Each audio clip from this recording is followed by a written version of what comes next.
Testing, testing, testing, 1, 2, 3. All right, everyone, welcome back to another Friday night live stream here at Christ-Centered Ironworks. Roy, this big man before you, is on a ladder.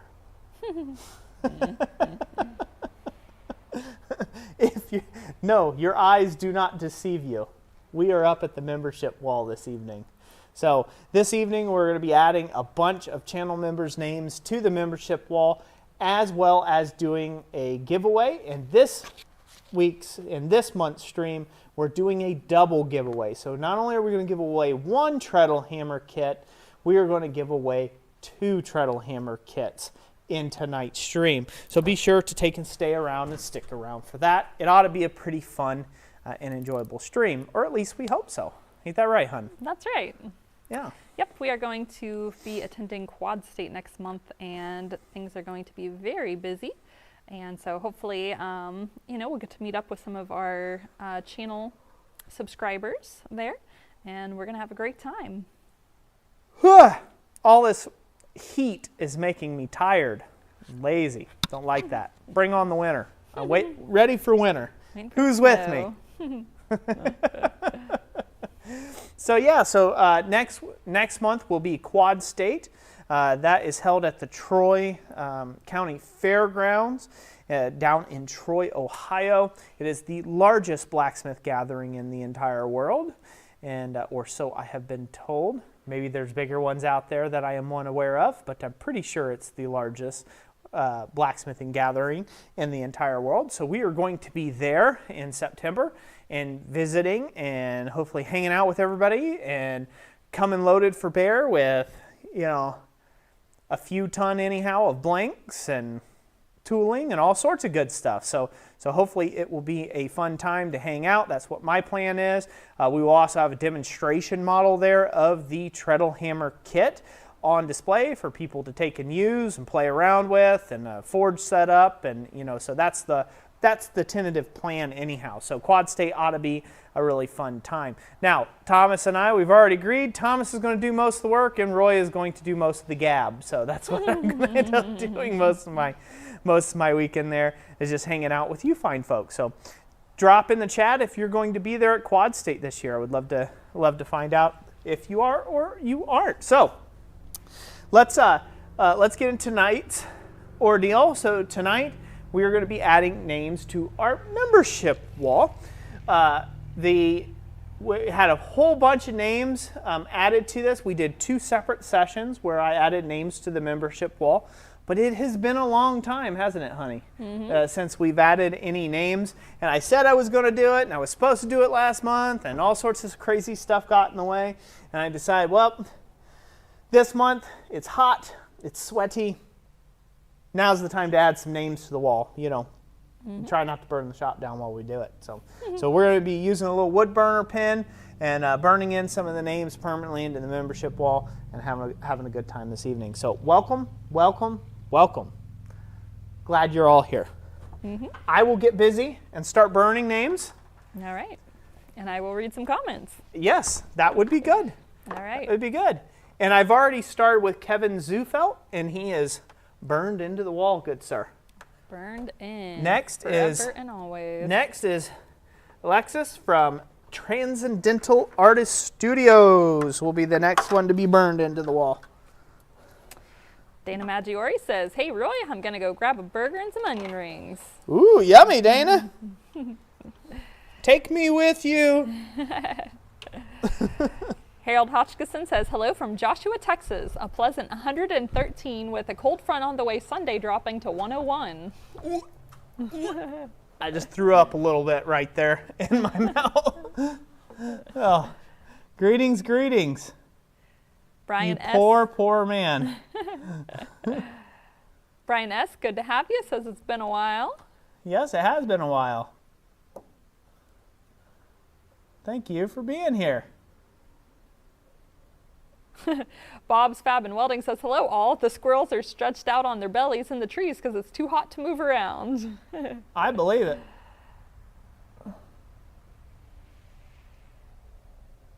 Eli says, "Hi everybody. I won't be able to chat. I am driving home, but I will talk to you all later." We'll still be going then. Don't be a stranger, Eli. Let's see here. Roger Caldwell. Hey, y'all. I'm still at work, but I'll be heading home in a few minutes. Talk then. Awesome, Roger. We got your name up here on the wall as well. Right here about mid-board. So. Joe McGilligravy says, hey from Joe's wife. Joe may be in later. He had back surgery Monday, and they removed a piece of disc that chipped off. So maybe when it's cool out, he can get to his forge again after being out for 8 months. Well, very awesome that he's at least out and recovering. So we'll keep you in our prayers. And hello, Joe McGilligravy's wife. It's not gravy, I don't think. Don't think so? Gilligray? Maybe she can correct us. McGillivray. Yeah, sorry. McGillivray? Yeah, it ends with Ray. Yeah. Sorry to keep calling you McGilligravy. That's so bad. Sometimes we mess up names. Yeah, we mess up names bad. I am going to mess up a lot of names probably this evening. They are spelt right on the wall. With them. But it doesn't mean I know how to pronunciate any of them. Life of Murphy's Outdoors channel says hello. Hello, hello. Possum Sausage says he's getting ready for a rendezvous. Just needs to get the hinged handled figure out on the skillet. Yeah, if that's on our end that we're supposed to be figuring out, send me a message again, because I remembered I'd forgotten that we had talked about that a long time ago. Yeah, you dropped the ball on that, Jess. I think I did, yeah. Shame, shame. Shame. Ultimate shame. Possum Sausage, you're up here too, buddy. Mm-hmm. Stick around. Exciting stuff. Watching a guy burn names into a wall on a ladder. You never know. It might get real exciting. It might fall off here. Oh, oh no. Soggy Bottom Forge, Joe says, I finally get to watch one of your live streams. I've always been at work before. This will make it a good birthday for me. Awesome. Happy birthday. Soggy Bottom Forge? Yep. You know, they make pants for that.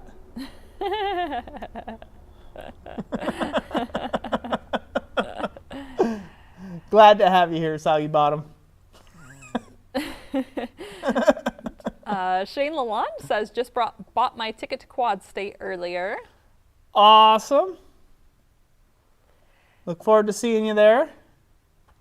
Brittinghammer Forge says, I'm ready for winter. Michael C. says, no winter, fall first, please. Oh, no. All winter, baby. All winter. Tabaka says, today is name burning day. It must be too hot for Roy to forge, LOL. It is. It is 72 degrees. You know what the problem, though, is? It's not the temp. Right now, it's like 102% moisture here in Michigan. It is ridiculous. Like, the way I can explain it is, you know how, like, when you sweat, right? When it's hot outside and you beat up with sweat and then it just kind of drips off of you? Not happening. This is the kind of sweat that just stays and, like, gives you that, like a glisten all over. Like, the shipping boxes are wet. The, copy paper is, like, limp and wet. Like, your shirt's just soaked. You haven't even done anything. It's that kind of moisture. It's got that much moisture that your body doesn't evaporate anything. So, and there's zero wind, and I mean zero wind. So it's just like as if you just walked into a 72-degree dead steel oven with water in the pan. It's ridiculous. So if it had just a little breeze, boom, it would feel wonderful up here. Mm-hmm. No breeze, though. It'd make it feel like air conditioning almost. It would feel amazing. Then I could really brag. But right now, it's disgusting. Henrik says, good evening from Sweden. Good evening, Henrik. Is it Henrik or is it Heinrich? Henrik. I'm not very familiar with Swedish names, so I'm not sure. Huh. Wayne and Barbara from GWI Railroad says hello. Good to be with you this evening. Wayne and Barbara, hello, hello. Good to have you. Let's see. Stephen Padilla says, I have some great news. Since last time I was able to join the Balcones Forge organization here in Central Texas area. Very awesome. And he says, additionally, there was an opening for Reforged that allowed me to move my slot up from this September to from May of next year. Reforged, is that like a spin-off of Forged in Fire? Not familiar with that. Reforged. Reforged. Mm-hmm. Brian S. says, just finished working in Jacksonville, Florida, and in the passenger seat on the way back home from Tallahassee. So I may actually be able to attend the entire live stream this time as long as I keep a signal. Oh, very cool. Congrats. Whew. There is Transcendental Artist Studios. We need to have a serious talk about some of your all screen names, man. How about You some need to shorten them up a bit, eh? Yeah, just a little bit. Now we're going to work on Athol Ironworks. TAS, Taz for short. Yeah, Taz. It's Taz. The problem is later on when we go to try to update this list, Yeah, you'd have to do it all over again. we won't know who the heck Taz is. Mm-hmm. Mitchell Edwards says, hi all, if you're near the Tennessee State Fair, come visit us, Fiddler's Grove Blacksmith Shop, doing demos in the heat. Ooh. Go support some sweaty menfolk. Corey says, where's your safety harness, Roy? OSHA ain't gonna be happy, LOL. OSHA? Never heard of her. Jeff Gillian says, should have got a set of scaffolding up, then you could sit down. Yeah, well, the scaffolding's currently in use for the roof project that we got going on.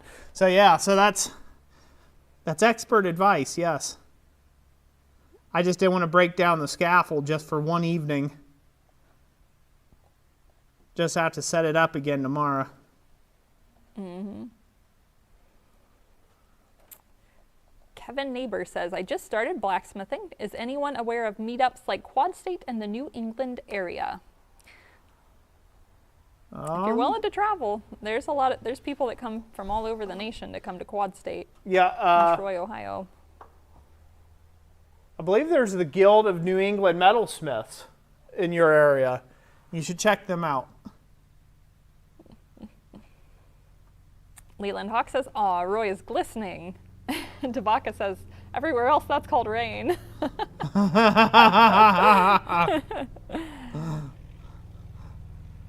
Glistening. Sully asks, so what you're saying is you're in a swimming pool. Basically, you're in a swimming pool with your clothes on. I thought about forgoing the clothes, but figured I would lose too many subscribers. Tabaka says, no, Alexis, he is a swimming pool. Yes, indeed.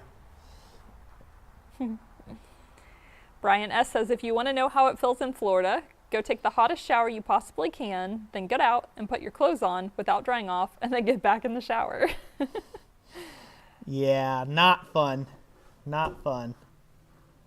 You guys can keep it. I've got very little room to complain, but I'll complain anyways. Vice City, we are having a nice day. Loving it. I got Vice City on here too. Vice City 985? Uh-huh. Oh man. That's correct. That name's coming up. It's right here.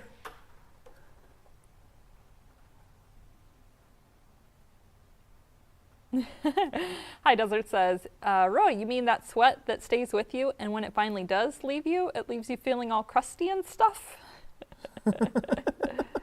I wouldn't go that far. A little too descriptive for your liking. That's a very, it's pretty descriptive there. He sounds like he's been there a time or two. It sounds like a little personal problem that you should probably have your doctor check out for you. John Schroeder says, good day from the Hunter region of New South Wales, Australia. Whoa! That's a mouthful. Hello, good day. Good day from northern Michigan. It's winter over there right now in Australia, ain't it? Getting ready to be fall? No, summer. No, it's coming into spring, Winter, almost yeah, summer, spring. right? Yeah. Because going you guys into are the spring. flip of us? Well, he said he's in northern? He said, give me a second to find it again. Now I'm working on hoodoo. Hoodoo, you do, we all do the hoodoo. Speargrass Forge says, Roy, my screen name is actually shorter than my real name. Well, we'll take Speargrass Forge this time. Tabaka says, next stream, Roy forges a Baroque scaffold. Then promptly falls from it because of shoddy workmanship. Samuel Booze says, just keep the camera way back, then nobody can judge the handwriting. That's right. That was my plan all along. Glad you caught on to that.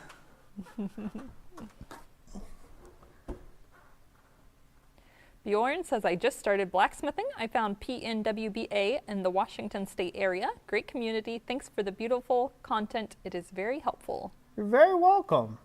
Thank you for the feedback on that.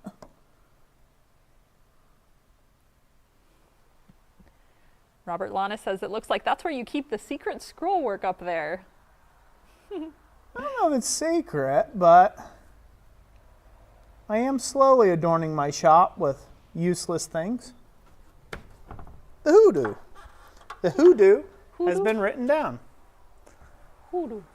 Yeah, they're seeing some of the scroll work, aren't they? Uh-huh. I got a bunch of storyboards down below as well, which are pretty cool with different cantus leaves on them and stuff. This is just like sample scrolls I did for events, venues. Don't know how well they can see that. But Yeah, they can see it. It pops pretty Yep. good against the backdrop. yeah, just some fun stuff. Just some fun stuff from time to time. Let's see, Vice City says, I wish there was a group of blacksmiths in the NWT in Canada, but maybe I will have to start one myself. In the Northwest Territories of Canada, huh? Yeah, Canada is really spread out, so, I mean, there are 2 events that happen, that, 2 can irons, basically. Well, it's 1 can iron, but can iron happens on the East Coast one year and then on the West Coast the next. So you can get yourself to that, and maybe you might link up with some other smiths that are right around you. Keith says, I'm worried about Roy falling from the stool. Now how is the ladder going to work out? Painfully. Painfully and maybe permanently. We'll just have to see. GWI Railroad says, wow, humidity is something we do not experience. Not sure we could handle that very well. And my mom comes out here from Colorado and she's like, the humidity makes my hair flat. She doesn't like the humidity part of it very much. So humidity here generally is not that bad. It's just for whatever reason, we're getting a lot of the stuff coming up, sweeping up off the Gulf, like off the Gulf Coast. So a lot of that's just coming, sweeping straight up north and kind of dumping back in on us. So we're getting a lot of moisture come up, and it rained by a bunch. I mean, I'm talking a super soaker level amount of rain there. Well, just yesterday, it really came down with some downpouring. So we had about 2-3 days of rain, and then, just enough sun to make it steamy. Just enough sun to make it steamy. And then no wind. So even when we had the big storms come through, there was 0 wind attached to it where we're at. it was just solid walls of water coming straight down. Not an ounce of wind to blow it around. So, yeah. Makes it very hard for it to evaporate that way. Generally, our temperatures are awesome, though. And you really can't complain up here. Oh, Roy's cam is frozen. You're right. He was stuck in that one position. Here, I'll try changing to something else and changing back. We'll go to upcoming events. Is it frozen? Oh, he was just focusing very intently. Oh, yes, there we go. He's back now. He's alive. They thought I fell, didn't they? You're like, uh-oh, something happened. Brittinghammer Forge says Roy would float down like a snowflake if he fell off that ladder. Yeah, mighty big snowflake, wouldn't I? PJ, you should have video. If you don't, it could be you have poor internet, maybe. If you don't have video right now, after Jessica just refreshed back, try popping out of the stream and popping back in. So I just did Vice City 985s. His came out amazing. Now I'm on to Gail Phillips.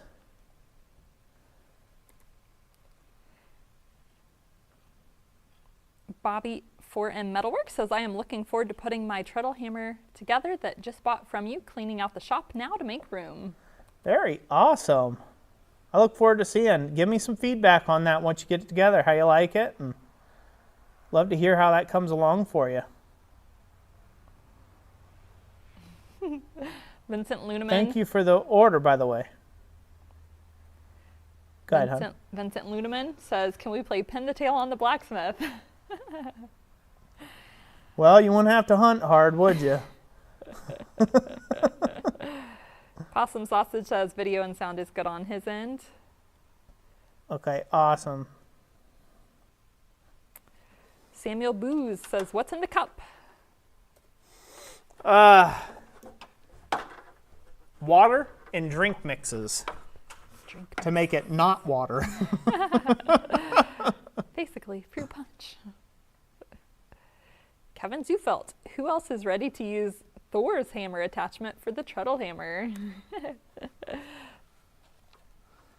Ooh. That would be pretty cool. You could make it look like Thor's hammer. So Thomas and I actually have a video planned for that. We are going to do a hot riveting demonstration of hot riveting it together. Oh, yeah. So we're going to put some big, bolts. massive honking rivets in the side of it. Because the way it is right now, it's just have a bunch of bolts. It has bolts. It's held together bolts, so you can take them off, put them back on, that sort of thing. But we're going to take my treadle hammer kit, and we're actually going to rivet it together. That's going to be so sick. We could do the outermost plates with some decorative stuff, too. Well, yeah. Yeah. Could always do that. I'm just going to hot rivet it. I think it'll look cool that way. Okay. Very industrial. I was going to say, whatever the Thor's like logo is, like we could kind of do that on the side of one of them. Yeah. Hunter says, y'all are too distracting. I have to study. Talk to you later. School's for fools. Come hang out with us.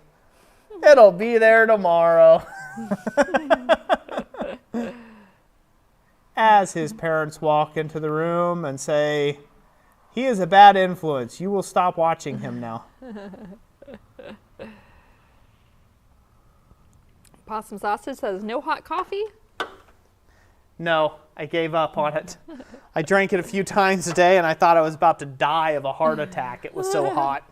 Because I couldn't sweat anything out. It was just like, I just got hotter. I got to the same temperature as the coffee cup, so it's ridiculous. Robert Lana says he's got to change his name to Supercalifragilisticexpialidocious Ironworks. That would take up like 10 boards. One word for you. No. You're already up there. No. He's going to start an account just for that, right? Oh, probably. We're going to do David Landolfi.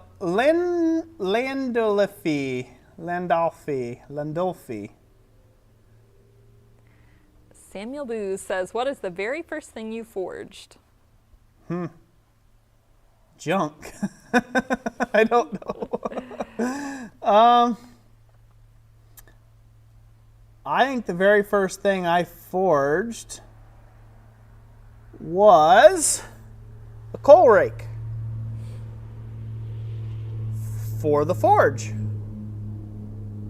Memory serves me correctly. Yep.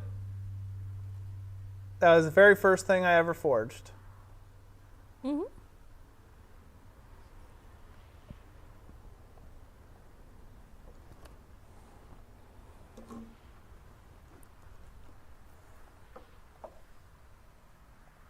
See, it looks like as of current, we have 63 viewers and 48 likes. Right on. That's a lot of likes for a guy on a ladder. Doesn't show thumbs down, you know?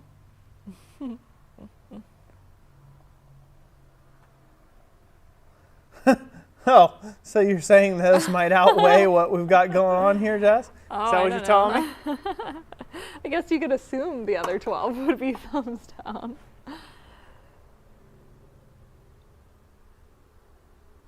See, Thomas says I'm gonna have to go and watch this later. Getting many phone calls. Well, good luck, Thomas. Just a busy fella, huh, Thomas? One day he'll be leaving me. Has so much work of his own, so many followers. He'll be like, Roy who? Roy who? He says he's got to go. Chuck Miller says, imagine if you were wearing your kilt, LOL. Can you imagine the angle? You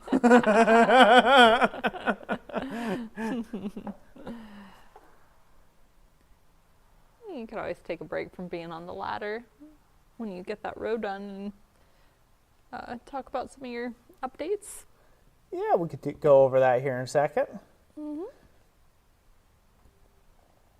Yeah, Thomas said, you're not going to be lame and just do a talking head stream tonight, are you? I'm like, yes, that's exactly what I'm going to do. I'm going to be lame and have a talking head stream tonight. So shut it.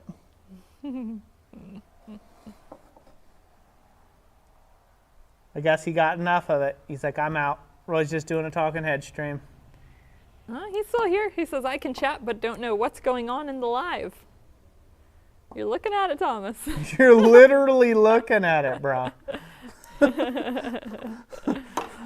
It's amazing content. Amazing. I think we'll have to let the pin heat up anyhow. Yeah. It's starting to get to that point where it doesn't really... Doesn't want to go. It's just not burning the wood as vigorously, you know? Mm-hmm.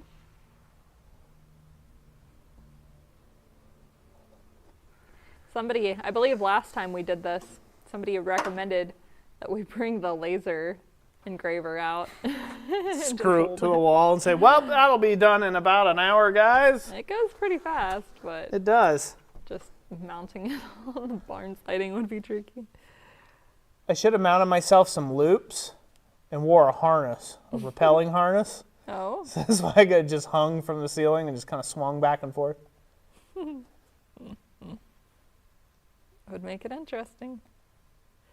Andrew Freeman says, let's hear your best wood burning tips, LOL. Don't do it. Just say no. Just say no. That's my best wood burning advice I could give you. Just say no. See, use a straight ruler so you get straight lines.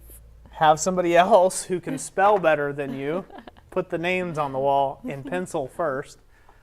And then that way all you have to do is halfway with your shaky, really garbage hands trace over their lines that they've beautifully done.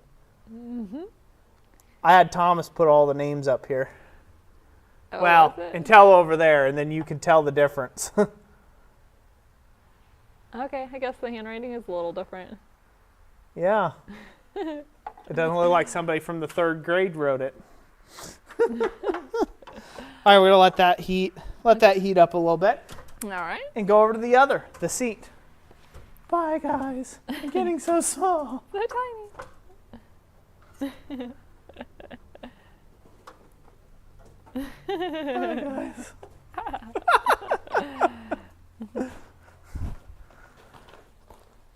Oh. Well. The gang's all here. Ugh. So now they can watch me fall off of a stool. That's getting bad, ain't it? Mm-hmm. At least these are new. They've got a couple of years. Maybe. Brandon Turner says you could use the Sharpie. Oh, I did see there's a tool out there. It's like it looks like it goes on nearly an invisible ink, and you put it on with this marker, and then you use heat, like you use a heat torch or whatever, and it makes it look like it's wood burned. So then you could just write it on there. That would have been nice to know, Jessica. Yeah, I just saw that the other day. Before we got to the hand cramping goodness yeah. of what I'm doing here. Mm-hmm. Nah, this is Forever. It's better. Well, until the shop burns down someday. But until then, it is forever. It is forever. So, talk about some updates. So, one of the biggest updates, we have finalized and was able to take and put together and finish working out all the kinks around shipping and what we're going to do to take and get these treadle hammer kits out here, get this new heavy hammer upgrade. Hopefully they can see that okay on the screen, Jess. Uh-huh. It worked pretty good. Those are in production now. We actually have several kits ready to go, which is good. We just shipped out 5 of them today. So 5 complete heavy hammer upgrade kits today. And so that's going really well. They are live on the website for those who want to take and get that. I will be having a YouTube video coming up here soon where it's the official announcement video that I do on my products. That'll be online very soon. And then I will also have the assembly video. Now the assembly is very straightforward on this.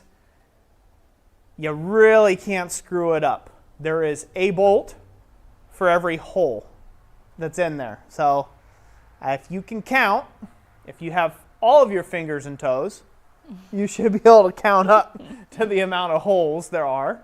If you can't, go ahead and count one toe twice. So the assembly is pretty easy. These are a bolt together kit, and they make a great addition to the treadle hammer kit. So some of the upgrades I've done is I did a much heavier spring pack to handle the increased weight of the head, which comes in right around 42 pounds. So it helps with the increased weight of the actual hammerhead in the whole unit, as well as rigid things up quite a bit. So it comes with a brand new spring pack. It comes with what I call a spring separator tool to keep the springs all nice and lined up where they're supposed to be. A new bolt that is for your top pin. It comes with that. It comes with all the hardware to assemble it. It comes with some 2 1/4 inch long hardy stems by 1 by 1 hardy stems and 2 flange plates, so this way you can weld up your own dies for the actual kit. It uses an interchangeable die setup, so lickety split, you can knock out a wedge and a keep and out comes your die, and then you can replace it. I showed that in the last video, did I not? Or I think last so. live stream? I'll show it again real quick. So it's a pretty simple setup. You just knock out your wedge, pull back your keep, pull out your keep, depending. Come on, you. It's going to make a liar out of me. Come on, you. Thank you.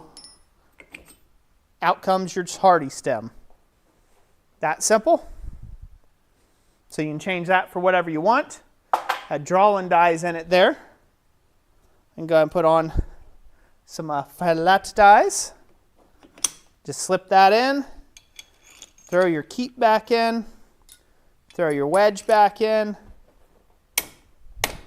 couple taps, it's not going anywhere. So it's locked in good and solid, and the top die does it exactly the same way. You drive out your wedge, take out your keep, out comes your top die, throw your new die in there, put your keep back in, and your wedge behind it, and you're back in business. Good to go, and it holds it all together. This one here, these I actually ground down a little too much. The stems I actually ground down a little much, and because I did that, I have to put a little bend in my wedge to keep it snug.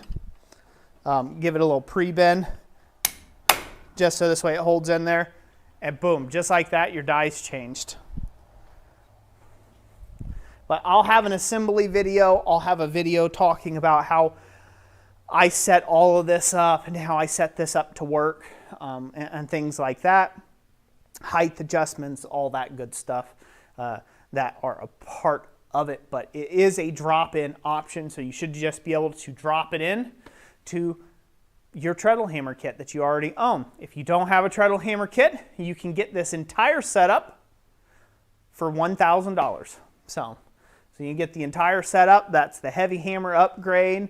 It's the die flange with the die stems in order for you to weld some high carbon steel to the top of it, or you can forge your own. Comes with the keeps, the wedges, the bolts, the hardware, the treadle hammer kit itself, the air assist cylinder, pedal, springs, you name it. The full enchilada. If you buy the full enchilada, it comes with all of that for $1,000. That is pretty darn cheap. I dare you to find one better for $1,000. They're not out there. Kevin Zutfeld says, how much does the USPS hate you after this new product release? The UPS hates me quite a bit. No. Roger Caldwell says, Jeannie and I are looking forward to going to Quad State and seeing ya. Really looking forward to seeing you there too as well, Roger and Jeannie. Be great seeing you. So, you can see behind me, Thomas and I, we mocked up these kits already. You can see the potential, hopefully. Can they see down that low? Not that low, no. No? Gonna make me work hard. There's the treadle hammer. Logo's cut into the side. Oh, you know, I just thought of something. It's like so. So for a little while, I don't know if this is still a craze or not, but like the workout gyms, you know, they'd use sledgehammers for working out, and we got contacted for jobs I would not like that. want to use these in your hands with the sharp well, edges. yeah, the steel, I guess. That'd be rough. But yeah, I mean, we could go back to making those things, but do them layered like that and do like a design of some sort on the outside. There you go. Let's make them that way. Yeah. Manga 12, so when are you going to make that 5-ton steam hammer? Chalk it up on the list of things to do. Probably not going to happen. Daniel says, I think I'll buy one tomorrow. I think I will. I hope so. Thomas says, we have them in stock. Yep. So yeah, so we do have, let's see here. 1, 2, 3, 4, 5, 6, 7, 8. We have 8 in stock currently. So if you have been waiting, there you go. There's the update. They are in stock and can come to you at your earliest convenience if you buy them. Possum Sausage says, do you have any intentions to design an inline treadle hammer kit? So as of right now, no. And the reason why I have decided to go against designing an inline treadle hammer kit is because for all the effort in the engineering, I could just design a power hammer, a fully fleshed out power hammer for making an inline treadle hammer kit. Because by the time you figure out all the guide system, the guides and die systems to hold everything perfectly in line and all the alignment, and even with the inlines, you're going to have rollers that, you know, the main hammerhead, moves up and down on. Taking all that into consideration, it's actually easier and more feasible for me to just build an entire power hammer for sale than it is to do an inline treadle hammer. So cost-wise, for me, would be almost the same to build either or. And at that point, you might as well just make a power hammer. So there's a lot more people on the market looking for power hammers than there are people looking for treadle hammers. I don't know why, but it comes and goes in cycles. It comes and goes in cycles. Generally speaking, most treadle hammers are very poorly balanced. Even the inline treadle hammers, they're poorly balanced. They take a lot of kick from you. They take a lot of your leg doing all the work to take and bring down the heavy hammerhead that's on there, because they have to put just as heavy of a spring to hold the hammerhead up and then some. And what I have found is most of them are always over tensioned. That means they have too much spring to return the head up to its starting position. And it just takes a lot of leg work out. You definitely get your leg day in when you're working with those type of treadle hammers. Now, mine is a very soft touch, so it's like very balanced the way that it is. It's just the nature of the way that I designed it. So that is nice in one way, bad in another, because it's not as accurate as an inline treadle hammer. Again, an inline treadle hammer, you're getting more towards the result of having just a full-fledged power hammer. And at that point, might as well throw a few extra bones into an electric motor and a flywheel and call it a day, right? A couple of pulleys, and you got yourself a power hammer. So I do have plans on making a mechanical power hammer and a air power hammer. A power hammer that is a utility air hammer, so to speak. I do have plans on doing those at some point when I'm better set up for it with a little bit larger bed. But right now we only have a 3-foot by 4-foot bed, or roughly a 2.5-foot by 4-foot bed that we've been cutting all of our stuff on. So I have to design around the bed limitations, I guess you would say, is what it is. The other bad thing about the bed that I have is that the Z-axis is pretty weak for commercial grade plasma cutters like what I have on it. And so that Z-axis leads to some wandering of the torch cut. So I can't get into stuff that's, say, 1/2 inch, 3/4 of an inch thick plate. Even though my plasma cutter can cut inch thick material all day long, no problem, I can't get into the heavier, thicker stuff for tooling like I would like. I would like to build a power hammer and cut a frame out of 1-inch plate for it. And that way it's solid in some of its accoutrements, because, well, it would just be bomb to do so and to be able to offer the cheapest power hammer in the world. Cheapest isn't most economical power hammer in the world. I'm already offering the most economical treadle hammer in the world. I want to take and offer the most economical power hammer in the world as well. But that's going to be a little bit until I can get the capabilities up. Yeah. GWI Railroad says, thank you, Roy, for the response on the treadle hammer. I'm close to working out fitting it in our small shop. Very awesome, GWI. You're very welcome. Very welcome for the response. Go over size constraints real quick, because this question comes up a lot. Right now in this setup, this thing sticks out 4 feet from the wall, which is about box standard for any treadle hammer or power hammer. It's going to stick out at least 4 feet from any wall space, anywhere where you're at. And the width of it, this is including the anvil base itself, which is a log sunk into the ground there, including the anvil base, is 12 inches wide. So if it didn't have the anvil base, and it was just the size of this very small anvil, or maybe you mounted this to a post instead, you would have about a 4.5, 5-inch width on the width of the hammer. But my current setup sticks out 48 inches by 12 inches for a shop space. That is a very tiny footprint, very, very tiny footprint as far as treadle hammers or power hammers or any powered tooling or equipment takes takes up. I know my fly press, it may not look it. This one in the background, this is a number 6 fly press by Sweeney and Bloxage. This fly press here, that is 4 foot in diameter up there at the top. Just that top arm sticks out over 4 feet at the very top. And then the base is 2 foot by 2 foot square. So this inhabits a big portion of my shop. And even my small little number 2 fly press that I got from Blacksmith Supply, that number 2 fly press, that sits on an 18-inch diameter base with about a 20-inch diameter wheel, top wheel up top. So for blacksmithing equipment in general, even smaller blacksmithing equipment, you can roughly estimate, what's 2 by 4, Jess, in square, what's about 8 square feet? Sure. No, what's that in square footage? Yeah. 2 by 4 is 8 square foot, yeah? Mm-hmm. Right? Yeah.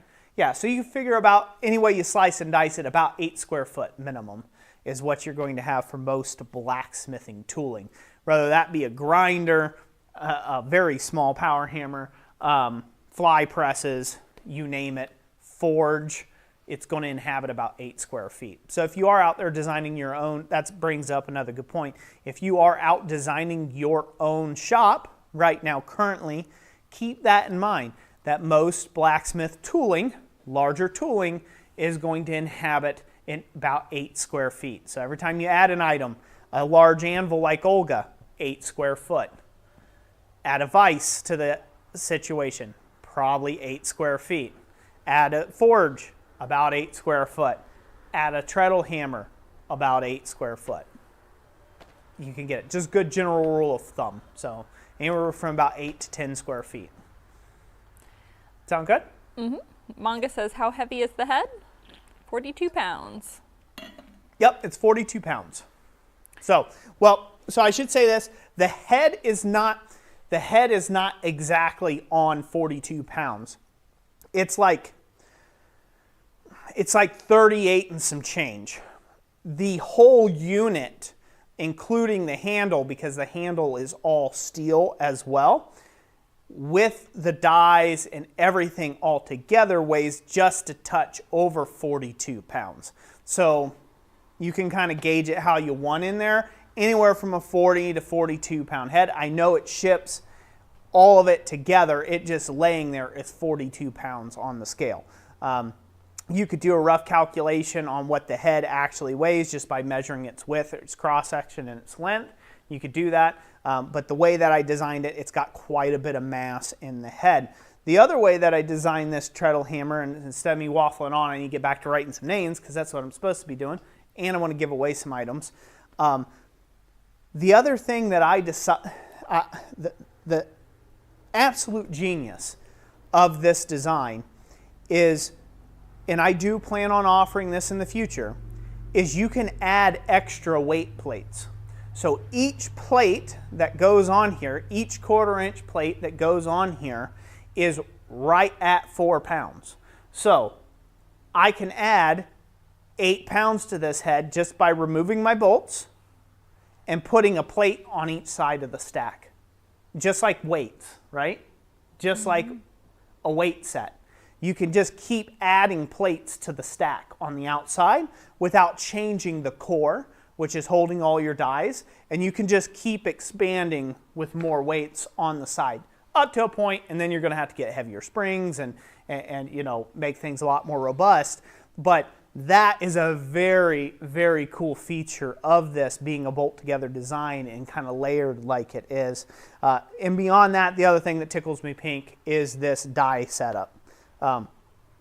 It was a head scratcher, and it was an epiphany moment. It really was an epiphany moment. It's like, because I was thinking, how am I going to make dovetails in this? How am I going to get that to work with dovetailed dies and things like that? And it's like, I don't have the right equipment to make dovetailed stuff. And then I was like, bro, that's the way to do it. And this is where I came up with the slot, keep, and wedge method. So, it's highly effective. It's very, very good. Very, very good method. So Harold Hoshkison says, how does it set on the anvil? How does it sit? What, the bottom die? Flat. It just sits flat on the anvil. It has a hardy stem. So the bottom die has a hardy stem, a 1-inch diameter hardy stem, 1 inch by 1 inch hardy stem that goes right down in the anvil. And it offsets it from the hardy hole. It kicks it over about 2 inches to one side. So that could be your left side or your right side, depending on which way you orient the hardy hole of your anvil.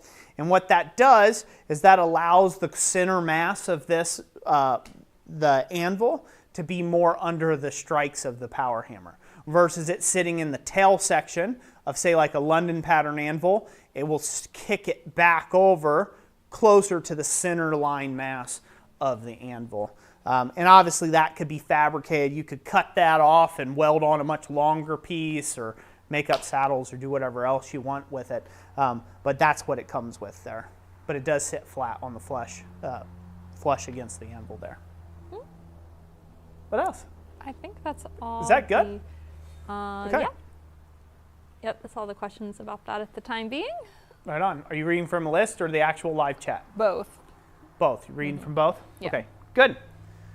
We should give some stuff away, shouldn't we? And then I should get back up there and burn some more names, huh? We should. And Possum Sausage says he wants to give away some scrolling tongs. He'll make them tomorrow, so we can draw a name for those too. Okay, he wants to give away some scrolling tongs. Cool. Well, with that being said, let's go ahead and give away Possum Sausage's scrolling tongs he wants to give away for the event this evening. Okie dokie. So Jessica's going to sit there, and I'm going to ring-a-ling-ling the anvil here. And when I come to a halt, we'll draw a name at random. Before I get started ringing the anvil, while everybody can get to chatting, put scrolling tongs somewhere in your chat to let Jessica know that you're trying to win the giveaway set that Possum Sausage is sending us. And thank you, Keith, for that. Greatly appreciate it. So she's going to pick one name at random from the chat section. But before she does that, there was some updates that we wanted to take and mention about that you can read up on in the description. We did set a main prize stipulation that you can only win the main prize once per year.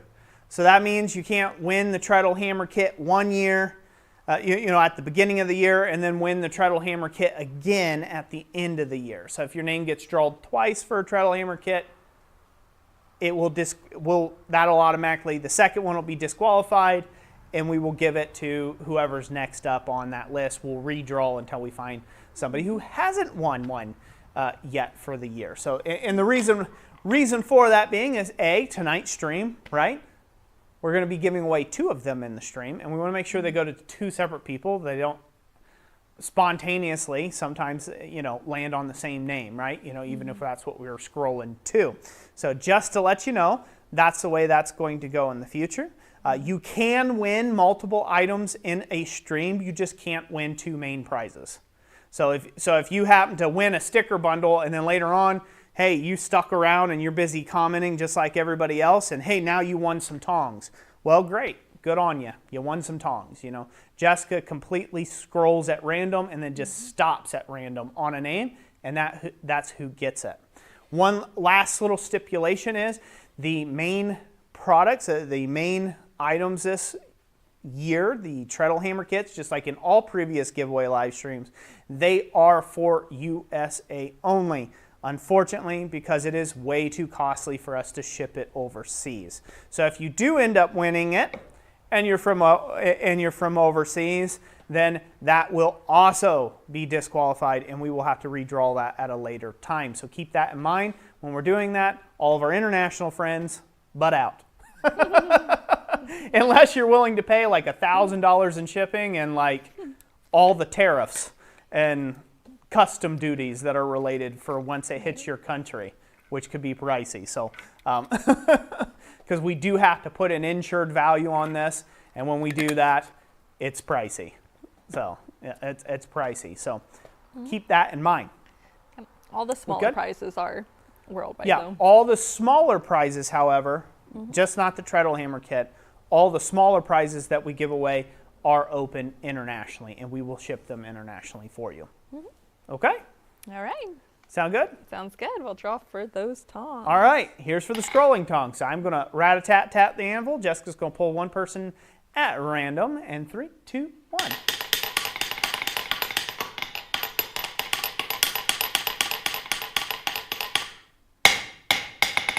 Who do we have, Jess? We have Harold Hotchkiss with scrolling tongs. Harold Hotchkins. Congratulations. Some scrolling tongs. You got those from Keith Bear. Harold, get with us through the contact email in the description. You know what to do. You've been around the channel long enough. Congratulations, Harold. You won the scrolling tongs from Keith Bear at Possum Sausage. Oh. There had been one question. I didn't read it to you because it came in at last minute. David Renor said, will you also be having a 3/4 shaft for the bottom die? So for the bottom die, so Yeah. 3/4 So if and his hardy 3/4. hole is 3/4. That is something that you will end up having to adapt for yourself. So if you have hardy tools that are 3/4, so if your hardy hole in your anvil is 3/4, you can grind the shank down, or you can cut it off and weld something else on. Or you can you can cut off one plate, that'll give you 3/4 in one direction, and then grind it back, and it will make a 3/4 stub. That'll be something that you will have to adjust on your end. I have settled on a 1x1 or a 1-inch square hardy stem simply for the fact that that is been the box standard in blacksmithing for hardy stems since people have been making hardy tools, right? It's been 1 inch, so I went ahead and made them all to be 1 inch. That way they'll work with larger anvils, they'll work with smaller anvils that have 1-inch hardy stems, but that can be adjusted and cut down. Because of the nature of this item, I'm not able to keep in stock all of the possible different size hardy stems and things like that. In order for me to offer it in a much smaller size, it would require a complete redesign of the actual structure of this unit itself in order to offer it in a 3/4 by 3/4 spacing, if you will. So yeah, I'm not offering it in a 3/4 by 3/4 hardy stem size, but it is in a 1x1, and you can always grind that down to fit a 3/4. They put a bit of angle iron in there to take up the slot. So if they have something larger, say if you have a larger hole than 1 inch, you can drop a bit of angle iron in it, or you can weld a little bit, or bolt, affix however you want to, rivet on, flush rivet on, some extra stock onto the hardy stem to make it fit your anvil a little tighter. Unfortunately, it's not possible for me to anticipate all the needs of every blacksmith, unfortunately. I wish it could, but it would just make this thing insanely expensive. Mr. Crawford says, should I get the 132-pound anvil for the heavyweight hammer? If you're getting are you talking about the Achayos? Most likely. The Achayo, the 132-pound, it has a very large hardy hole on it. So that will have to be so you'll have to add something to the hardy stem in that case. As far as anvils go, more mass is generally better. The more mass you have under your striking face, especially with a 42-pound hammer coming down on it, the more the more work that's going to be able to get done, and the more balanced and the feel is going to be of the actual forged work. So the larger the anvil is obviously always the better choice. Now, if you're working with something like a 66-pound Achayo, you might have to adapt this to take and fit your purposes. I have this sitting on an Atlas knife and tool. I believe this is their, what is this? This is the 50, I think this is like 55-pound. Something like that, yeah. Mm-hmm. No, 65-pound. Okay. I've done a lot of reviews on anvils. It's somewhere between 50 to 60 pound. Atlas knife and tool anvil. So this is their like knife maker's anvil, and it's a perfect block setup, perfect pairing for this, and it has a 1-inch hardy hole perfectly. So all that works out great for this setup, and yeah, it's working great. It has plenty of power, and it's fine. So you can go real close on anvil weight, or you could go as big as, as big as you like. So Thomas's demonstration unit is swinging a 12-pound sledgehammer at a 22-pound anvil. And that anvil sitting on a wooden column, like a wooden block, just like a regular butcher block or just regular block. And he uses that as a demonstration piece, and it forges very nicely, still yet. So, Chris, a lot of Smith says, my anvil has no hardy hole. Any suggestions for adaptations? Okay, so in that case, when you don't have a hardy hole, my suggestion for an adaptation on that is to take and bolt yourself on. So you could run it through the same bolts that it comes with. You could take and make yourself a bolt-on saddle, so something that saddles the anvil, and something that you could tighten up with some grub screws against the anvil surface, and just make an anvil saddle in that particular case, if your anvil doesn't have any hardy holes whatsoever. So, and I should say that this 42-pound option here, it has the interchangeable die system. I did that to take and make it handy. Unfortunately, that's also going to make it where it's going to be a fitment issue for anybody who gets this. You're going to have to make sure it fits your own anvil. It is a project, right? It doesn't come to you as a fully set up piece that you could just start wailing away right out of the crate. This is a kit. You build it to yourself and to suit your own needs in the shop. My suggestion for if your anvil doesn't have any hardy hole whatsoever in it, the easiest suggestion for that is pick an anvil that does have a 1-inch hardy hole. If that's out of the question, then the next option were to be build a saddle. So this way it can it can be saddled over your existing anvil and go to town that way. I wanted to add the interchangeable die system because that was one of the things that people asked about. And the only way to make an interchangeable die system is to make an interchangeable bottom die, right? So that had to get made to make a die holder for the bottom. So this way you can get all the alignment done, and you're not you don't have tooling from the anvil jumping out, right? I needed to retain the bottom die as well as retain the top die. So that's where that idea come up with. But this could be done, and you don't have to use the bottom die block assembly. You can just use this to hammer top tools straight on top of an anvil that doesn't have any hardy hole whatsoever. If that's all you want, it's just flat on flat dies. Just set the bottom die assembly on the shelf until you have an anvil where you may feel like you need it, and just use the top die assembly. And you can use it just as well like that. You don't have to use the bottom die with the interchangeable dies to make this hammer handy to you. Bernard Bushy sent a $5 super chat and says, if your hardy hole is bigger than 1 inch, then does the sleeve you use have to be tool steel, or can it be mild steel? Mild. It could be copper. It could be anything you can wedge in there to just take up some of the slack. Really, the hardy hole isn't keeping this from chumping out. It's not keeping it from doing anything other than twisting on you.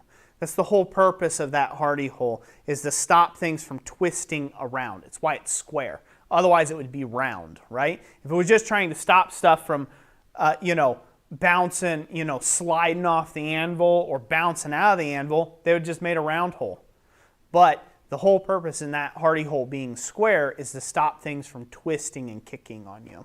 So keep that in mind, that if the hardy hole is a lot bigger than what you have for your bottom die block, so to speak, right? Say it's 1 1/4 inch and you've got an 1 by 1 inch hardy stem to go in there, well, then you need to take and suck up roughly an 1/8 inch gap all the way around.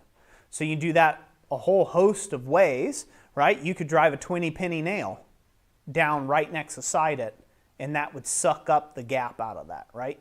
So drive a 20-penny nail on one side, drive down a 20-penny nail on the other side. I know that sounds weird, driving a nail into an anvil, but you're slipping it right down along that shaft there, and that would snug it up. And all that's doing is just stopping it from being able to twist or spin right round and round in that hole. So yeah, that's my answer to that, hopefully that thing. And thank you for the support with the super chat. And everybody give a round of applause. All right. Good evening, Mr. Coffee. He said Mr. he's Coffee, evening. trying to get caught up on projects before Quad State.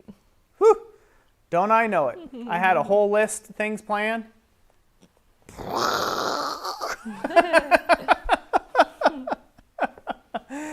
I am so far towards the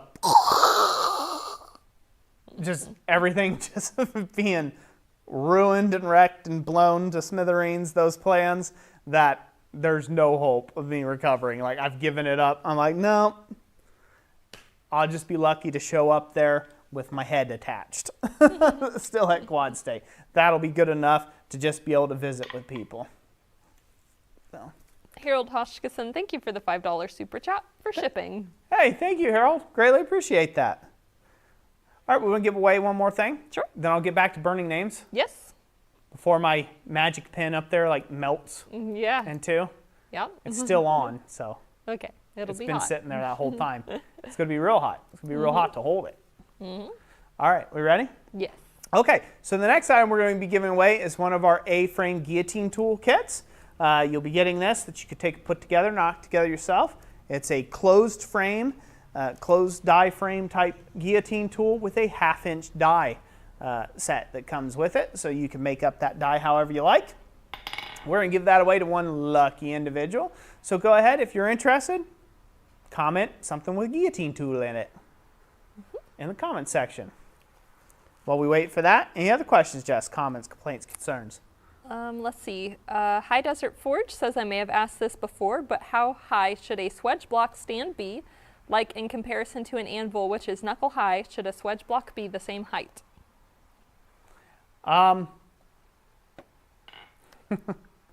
So my favorite saying in here, forgive me because it may be a little bit on the inappropriate side, but the way I tell it and the way I explain it to anybody, whether you're at classes with me or otherwise, is homeboy height, right? So make it the height off the ground from your shoes to ombre there, and then you know that it's at about the right height. You go a little bit higher, go up to about the belly button area. But if you're doing a lot of work, that's going to end up causing you some problems if you try to get a full strike. So it really depends on what you're trying to do with the actual swedge block. Because say you're using a lot of little smaller swedges for more trinkety-like items that are smaller, then you may want it to be up a little higher so this way you can visually see what you're doing with the small hammer, right? But if you're going to be sinking things like large vessels or dishes, and you're going to be doing a lot of swinging like a regular anvil, hammer and anvil situation, or using top tooling, you want it to go down, you want it to be a lot lower, you want it at the homeboy height there, or hip high at most, no higher than hip high when it comes to setting up a swedge block. And that's not the stand, that's the surface of the swedge block. So a good idea to get that is to take a measurement of your swedge block, what the height of that is, say if the swedge block is 4 inches thick, laying on its side, then you take the height, whatever that may be, say 30 inches minus 4 inches. It's going to leave you at 26 inches, right? And that's the height that your stand needs to be. So, and that's from the highest anticipated area that you're going to do forging from. Hopefully that makes sense. Good? All right. I'm going to go ahead and tap away. Tippity tap tap. Jessica, get ready to scroll at random. All right.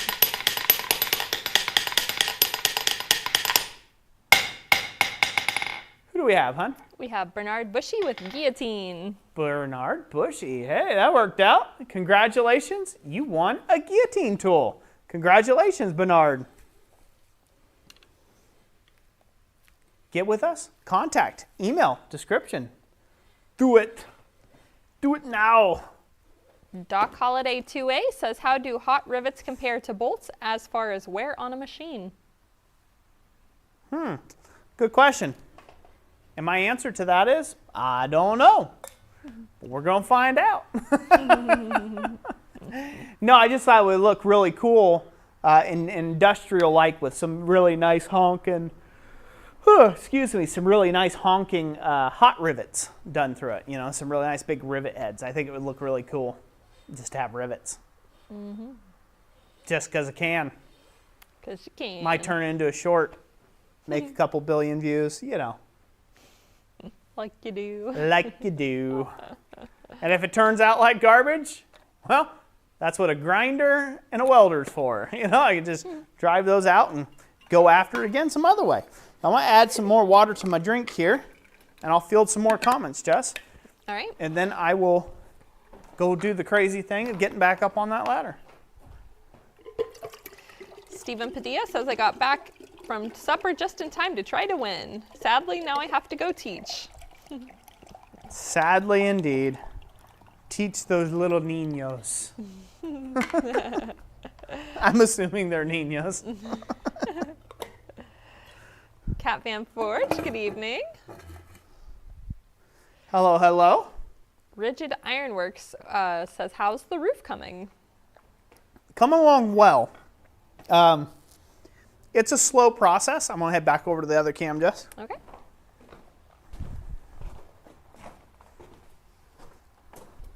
So, it's coming along well. Hi. The camera angle is hilarious. So the roof project is doing well. I am about 2/3 done with the roof. As far as getting, it's not a new roof that I've put on. It is I am screwing down and sealing up the old roof. That's the route that I decided to go with, is just get the old roof adhered better and then paint it really well with some really nice paint. That'll have to happen next year. I've ran out of time this year. So that is how the roof project is currently treating me. It's not too bad. I think I've gotten comfortable with the height of the roof now, because it's like I'm, you know, I don't really pay attention at all when I'm up there. I mean, I'm obviously paying attention. I'm not being dangerous or anything like that, but the height of it's not bothering me anymore. It's like, yep, okay, another day in paradise. Just got to get up here and get it done. So, conquering my small fear of heights. Mm-hmm.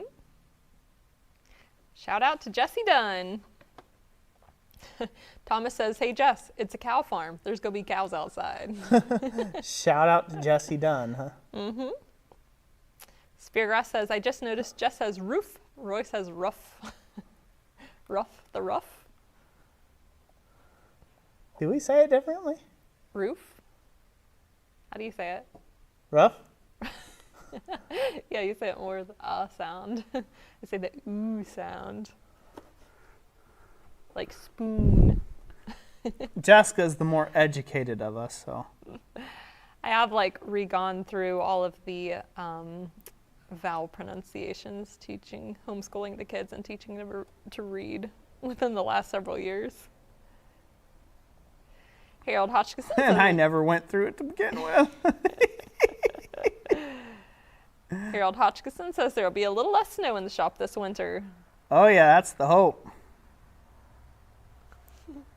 So this barn needed a lot of help for a lot of years, and it was never given any. So I have a lot of work still to do. I'm just trying to maintain the four walls and the roof, because if I don't do something with it, it's just going to get worse, and then it's going to fall down around my ears around here. Once I get that done, I've got cabling work to do on the inside. I've got some bug treatments I need to do for some of the powder post beetles that are starting to work on the old girl here in the shop. I've got some braces that weren't properly cut in when they built this thing. I mean, they don't do anything. They're basically just there for show because someone didn't tell them how bracing works.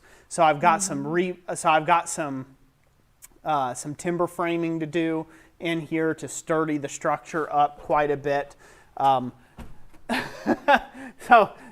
I have a good amount of work still yet to really turn this place into that kind of that dream of a place. I've got a floor in the loft that I need to take and replace on one particular portion of it, because they didn't use pressure treated plywood, they just used regular plywood. Well, what happens to regular plywood when it gets wet from rain? It dissolves. And it's cheap plywood too, you know, it dissolves basically. Well, that's not exactly something you want in an old hay loft. So there was a lot of bad decisions made, a lot of bad choices. In fact, the wall that I'm working on currently, the previous folks who owned it decided that it was a smart idea to stick a round baler in the barn. Well, instead of going through the gigantic flipping door that we have in the front of the barn that's 14 feet tall by 20 foot wide, said, nah, we'll just cut a hole through here. So this looks all like new lumber because that was one of the very first things I did when I bought the place is I had to reframe this wall up. So this beam, I took a different beam from up in the from a loft. I tore down a loft in here. I took a beam from it, I spliced it in here, and I had to rebuild this out basically. I had to rebuild this section back. So this way I had a wall again. And there's a beam down low that I had to re-splice in as well. So that was one of the very first things I had to do because somebody says, we don't have to care about the structure in that wall. Zip, we'll just whip out the chainsaw and cut her open and park our tractors and equipment in there. So yeah, so there's just a lot of things like that in the shop that I need to get straightened out, and a little bit at a time I'll do that. They probably had so much junk in here they couldn't get around where the wall had been anyway. That's probably true. Oh, well, with the loft, I guess the round baler or the baler wouldn't have fit because of where the location of that loft had been and the little way to get into over here. Maybe, Because they wouldn't have been able to drive through it. Well, I didn't know much about what they were doing when it comes to framing in here either, so I have to, there's a lot of things I have to fix. So I just finished up Hephaestus Ironworks. Now we're moving on to Rigid Ironworks. Dustin James and Dating Diva Deva, thank you for the anniversary wishes. Thank you very much. Yeah, so that's kind of new in our life. Not quite new. I mean, it's been a little bit. Been a hot minute. I just posted the pictures the other day because I forgot, but yeah, life gets busy. Yeah, it was July. July 16th. It's been a month. Yeah, been a month. Time flies. That on It you, didn't feel like a month. But yeah, so 16 years of wedded bliss. Ain't that right? That's right. Mystery Sniper says, protect your building, paint it blue. High Desert says, yes, light blue is Roy's favorite color. Yeah, sky blue, man. I love it so much.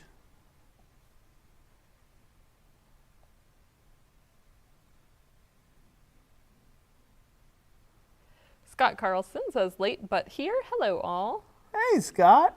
Hello, hello. Better late than never, huh?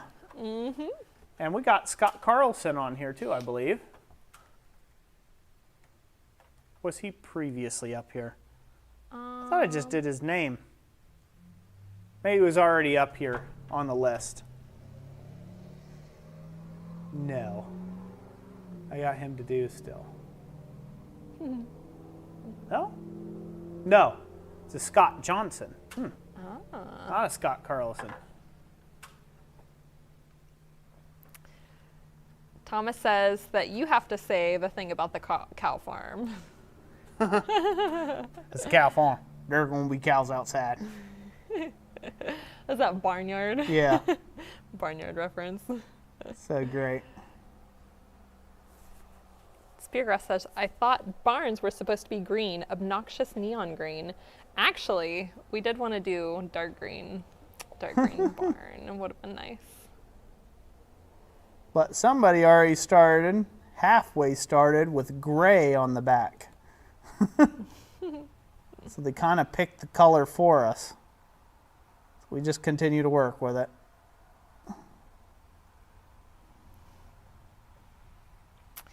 Eva Layer Projects and Builds, thank you for the $20 super chat. They say, Super happy to catch you live. Love the work and the information you share. Thank you. Thank you. Thank you. Thank you for that positive feedback. Greatly appreciate it. And thank you for your money. We really do appreciate that too as well. It makes us appreciate your feedback even more. I'm just joking. I'm just joking. We appreciate your feedback the same. Paid or not. Dudley G Tag says, tell Roy I've really appreciated his videos. As an amateur blacksmith myself, I've learned more towards his options, and it's paid off. Awesome. I'm so glad to hear that.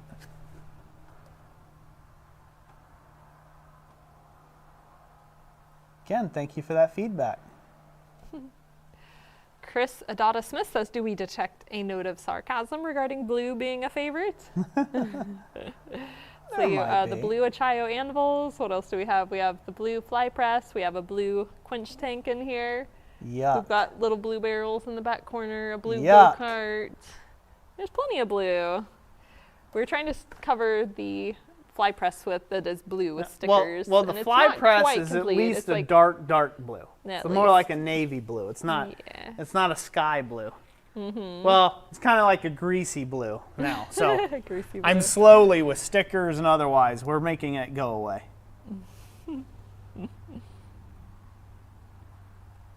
High Desert says, moisture, humidity?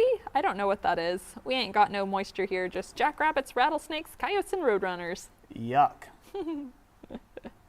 Hey, And heat. at least it would evaporate the sweat off of you, though. And heat. Don't forget that.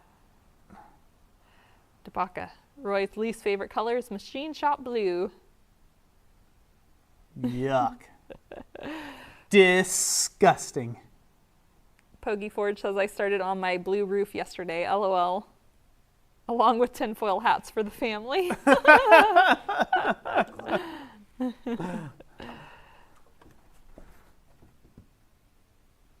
Working on Roger Caldwell right now. David Reednor says, next Roy is going to make a sky blue knife. You know, we still have that block button.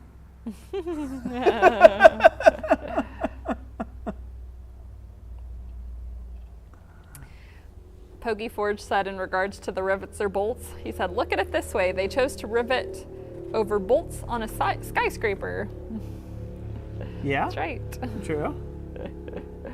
But I think a lot of the choices were made. Well, there's some other engineering principles as well with rivets versus bolts. But rivets, if you think about it, rivets back in the day were cheaper to produce than bolts as well. So, and I believe that's still true to this day because a bolt requires threading. It not only requires threading, but it requires chasing, right? So you have to make sure that it'll actually fit a nut, right? And so there's a two-part process in that. So not only is there more materials involved with a nut, a bolt, right? With a nut, a bolt, maybe some washers, right? To spread out, disperse the, to get a better grip, disperse the pull so it don't pull through a hole or something like that. I believe it's just more expensive to make bolts than it is to make rivets. Rivets, it's a rod that sticks out, gets heated by an induction forge, and a header tool goes BAM! And it cuts it off, and down in a bucket it falls. And they stick another length of rod, it gets headed up in a heading tool, and BAM! It drops off into a bucket again. And they've basically just made, they can make probably 10 rivets to the singular bolt. So I think rivets are just cheaper in that regard, or they were at least for many, many years. I watched a thing on that it was a history documentary on rivet work and like why ships were done with rivets and, skyscrapers and things like that. Which one's better, versus modern bridges, and a lot of modern stuff now uses bolts, right? A lot of high tension, expansion bridges, things like that. They all are using bolts now versus rivets. And because the shoe has flipped, So it actually takes a fairly skilled crew to do rivet work where anybody can swing a wrench, essentially, right? So that's the difference. So a lot of skyscrapers now are being built with bolts, but bolts are more readily available, more common. They're a lot easier to make now than what they were previously. Or at least that's what that documentary was saying. Now, whether that's true or not, well, you could be your own judge of that.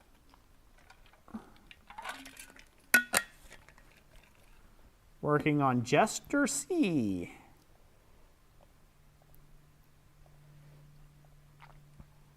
Tinker at Forge says, over 3 years ago, a storm destroyed part of my home. I didn't forge at all during that time. 2 weeks ago, I finally fired up my forge. Thank you for keeping my head in the game through it all. You're very welcome. I'm so sorry you've had that loss in your life. And all of the stress that comes with that, because I imagine that is the part, you know, things are just things, right? It's just having to go through that process and still maintain some semblance of life is quite stressful.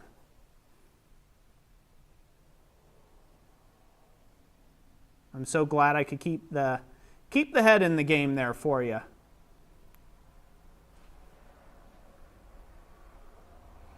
Soggy Bottom Forge says, gotta go. Have a good night, everybody. Soggy Bottom, thank you for being here. God bless you. Have a great evening. Mad Mr. Fox says, just 2 words, toilet, spoon.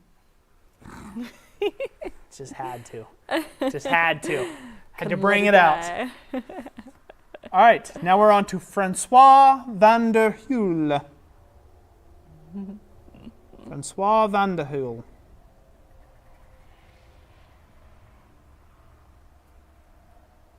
Nigurliana says, hi from Mizoram, India. Hey, hello. What time is it there in India? We got people from all over the world. That's cool. Mm-hmm.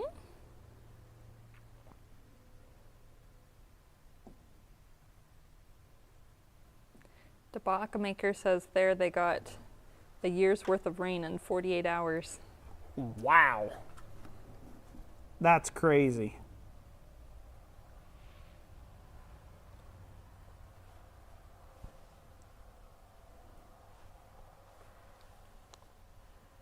Possum Sausage says, got a scoop for a few. Don't burn my name without me, LOL. Possum Sausage. I'll make sure that's the next name I burn. Right now. Where is it at? Bottom right. Right there. Oh, man. We've got 1, 2, 3, 4. 4 ahead of you. Hurry it up. Get back here soon. Don't you know there's nothing more important than Roy and Jessica on a Friday night? Come on now. But my wife's having a baby. Tell her to hold it.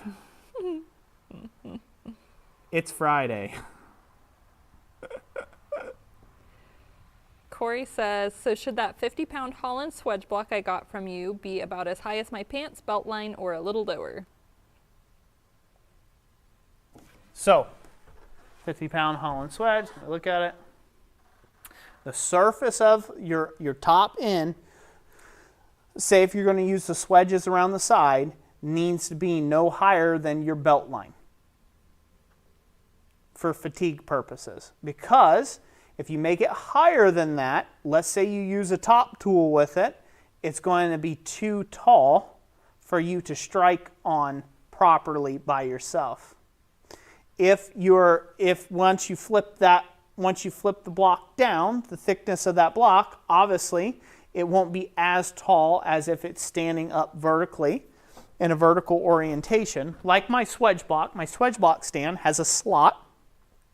So I can take the block from this orientation and I can slip it down in the slot in this orientation and keep it roughly the same height.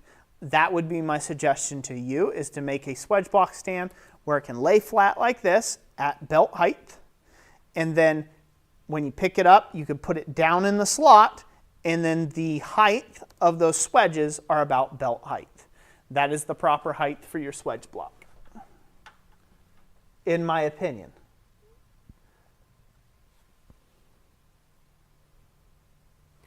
Daniel says to ask you, he says he'd gladly trade a 55-gallon drum of blue paint today for a treadle hammer next month. 55 gallons of blue paint. That would cover like the entire barn, the entire house. I'll just paint everything in here blue. Then I'll paint myself blue. You'll join the Blue Man group. Yeah, they've already done their deal. David Reednor says, Roy, have you thought about making a mini treadle hammer, something for a tabletop use? I ripped my bicep tendon and was thinking a treadle hammer would be a great way to do leather work. So, I have made a Hardy hammer that I did a while ago that I've got plans for.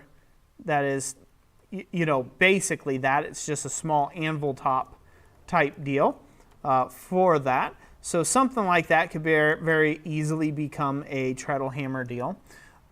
I haven't thought about making any of those or turning that into a production line item, just because I would have to have a ton of interest to make something like that, to put in the R&D time to take and develop it and actually make it a fully functioning product.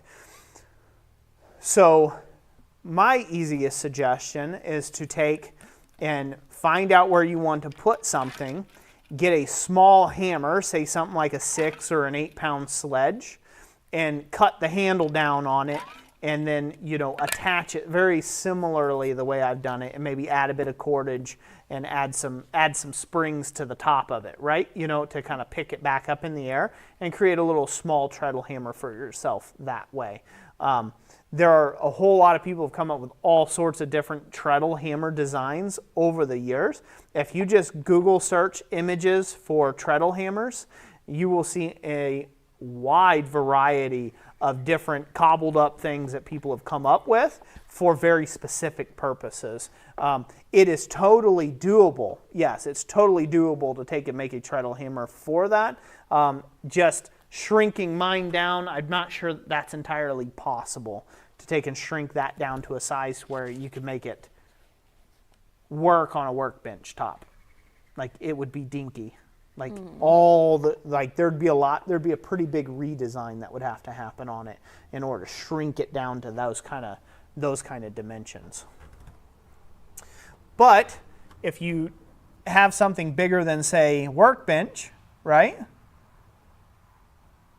If you have something bigger than just a workbench to work off of, so say if you're going to work off of, say, your little anvil, or say you've got something where you can install the treadle hammer kit, you can always set it up to take and be in a seated position. There's a lot of flexibility with it. It's just, it is going to be somewhat fairly large, though, just by nature. Like I said, in order to make a product and make it sustainable, make it make sense without it becoming like $1 million, right? It's got to be marketable to, say, the masses, if you will. It has to appeal to a wide audience. Otherwise, it's a very custom type deal. Like if I were to design one, for instance, so somebody else like, yeah, but the treadle hammer is not quite what I need. What I need is this. You were to send me a bunch of stuff. If I start having to design it for you, we're starting to get into hours and hours and hours of my shop time at $100 an hour. So that's, it becomes kind of like, it's not, I love you, but I don't want to take your money, right? Like, I don't want to take your hard-earned cash when you could kind of come up with something more reasonable for yourself, just for me to design something micro to fit your purposes, so to speak. Just because it could get very cost prohibitive. And I am always concerned about that for people, you know, that come to me with stuff, even clients over the years. I'm always I'm always weighing cost prohibitiveness, right? I won't tell you what's in your budget. You know, maybe you want to pay me $1,000 to take and design you a little small unit that works right perfectly for what you're doing, right? So I won't fault you none when it comes to that, but at the same point, I might advise against. It might be an interesting niche to look into, though, like making people's custom stuff. Well, not custom. He's saying for leatherworking specifically. For leatherworking, yeah. Yeah, so something that. And again, I don't know. Leatherworking tools. It could be interesting to get into, but again, I don't know that market. Mm-hmm. I know blacksmithing. I don't know leatherworking. Mm-hmm. You know what I'm saying? Mm-hmm. So that would be something I'd have to. Right, get with people that do leatherworking. Yeah, it would be something I have to spend some time, some significant time researching, right? Mm-hmm. You know? Yeah. So it wouldn't be a quick process by no means. I'm sorry you tore your bicep there. That is a terrible thing. Samuel Booth says those barn beams are awesome. Well, thank you. I love them myself. Very well. Corey Desert says, okay, thank you. I need to make that stand. Its height was the one unknown dimension. Okay, cool. That helps. Diva Deva says, I want to win so I can help my dad in his shed. I want to win. Mad Mr. Fox says, LOL, Roy, in leatherwork, we use hammers weighing ounces.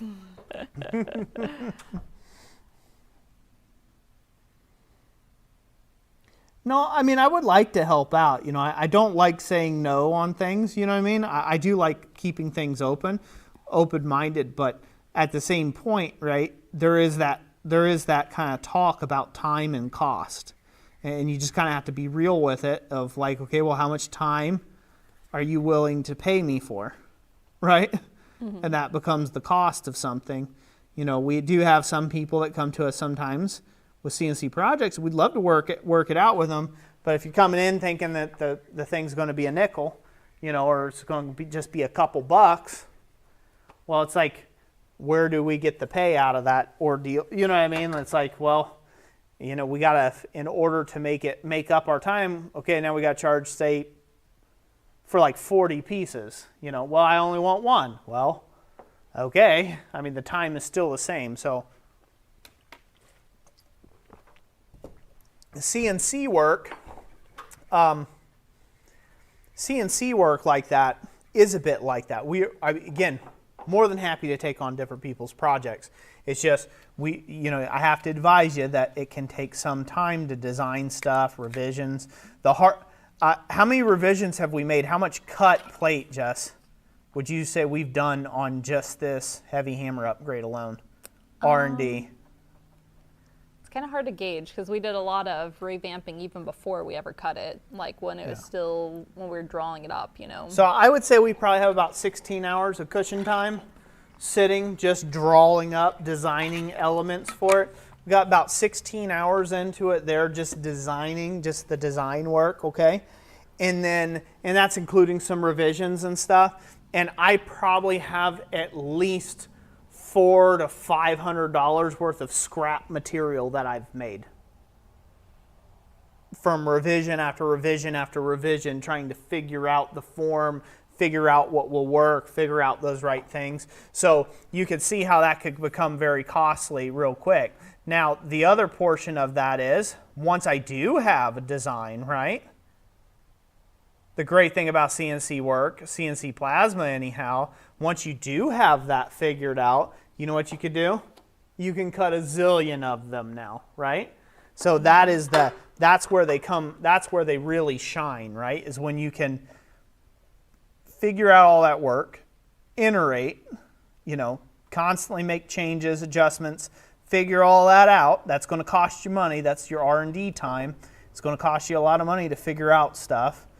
Once you've got it figured out, once you've got it in the bed and the program and it's cutting and out of the right size plate and so on and so forth, and you're settled down and you're happy with it and everything works out great, now you can just cut 1,000 of them.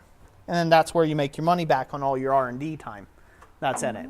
Now, if it's a one-off, you know, say somebody wanted you to cut some random looking splat thingy for a sculpture they're working on, you have to make up all that R&D time in just one part versus making up all the R&D time in, say, 1,000 pieces, right? So it ends up, that's how CNC work just ends up working out. And it's kind of like a fixed thing. It's like if you get into that sort of business, there's not a lot of wiggle room. Is there, hun? No. There's just not a lot of wiggle room in it. It's kind of like a fixed rate. So, and that's where you see some big companies where they're unwilling to do small projects, right? They just, nope, we charge you for an entire bed run, regardless of what it is. Whether you got 3 parts off of that bed run or you took an entire sheet, you're paying for the whole sheet. And that way they get theirs out of it, you know. And that's just the nature of that kind of business, because you got to get paid back for that R&D time. You got to get paid back for the miscuts. You got to get paid back for the materials, you know, the electric, everything that goes into it, the maintenance and stuff. And that's the only way you get paid back for any of that is, you know, either charging out on 1,000 pieces, high quantity flow, or one custom cut job. Somebody's paying you a lot of money for just one custom weirdo cut. So. You want me to take over for a bit? So that I would burn for a little bit? No, Do you want to take a break? You're okay? I'm doing good. Okay. Yeah, I'm doing good. I'm I'm coming right along. You are. It's looking pretty good, I think. 3 more and then an entire long row. 3 more, and then I have that entire row there. Been at it nearly 2 hours. 7 o'clock. Has it been 2 hours? Yep. Whoa. Whoa. So I said you're maybe halfway. Yeah. Based I on should the shut number up of and get names. after it, eh? All right, more questions, more comments, more complaints. right. I'm on Kurt Martin now. Quack6 says, love your guys' videos. I'm trying to start blacksmithing, thinking of getting a Mr. Volcano forge and a Vevor anvil.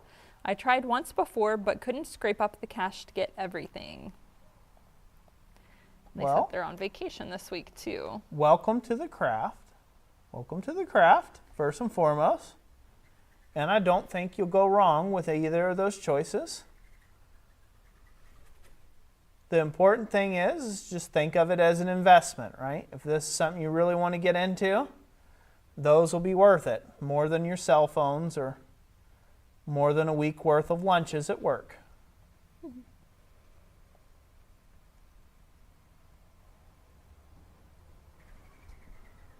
Let's see, Eric says if he gets an anvil or anvil-shaped object, you can work on it while saving up money for Mr. Volcano. The anvil would need some dressing and cleaning up. So yeah, you could start off with an anvil-shaped object if you could find a hunk of metal. Dana says, gotta go everyone. Have a great weekend and God bless. Dana, God bless you, brother. Thank you for being here. You have a great weekend as well. And we will continue to pray for you, good sir. Possum Sausage is back. Had to All take right. care of the dogs, and Lauren is out working horses. Well, we are now one name away from you. We're MG Walker, 79.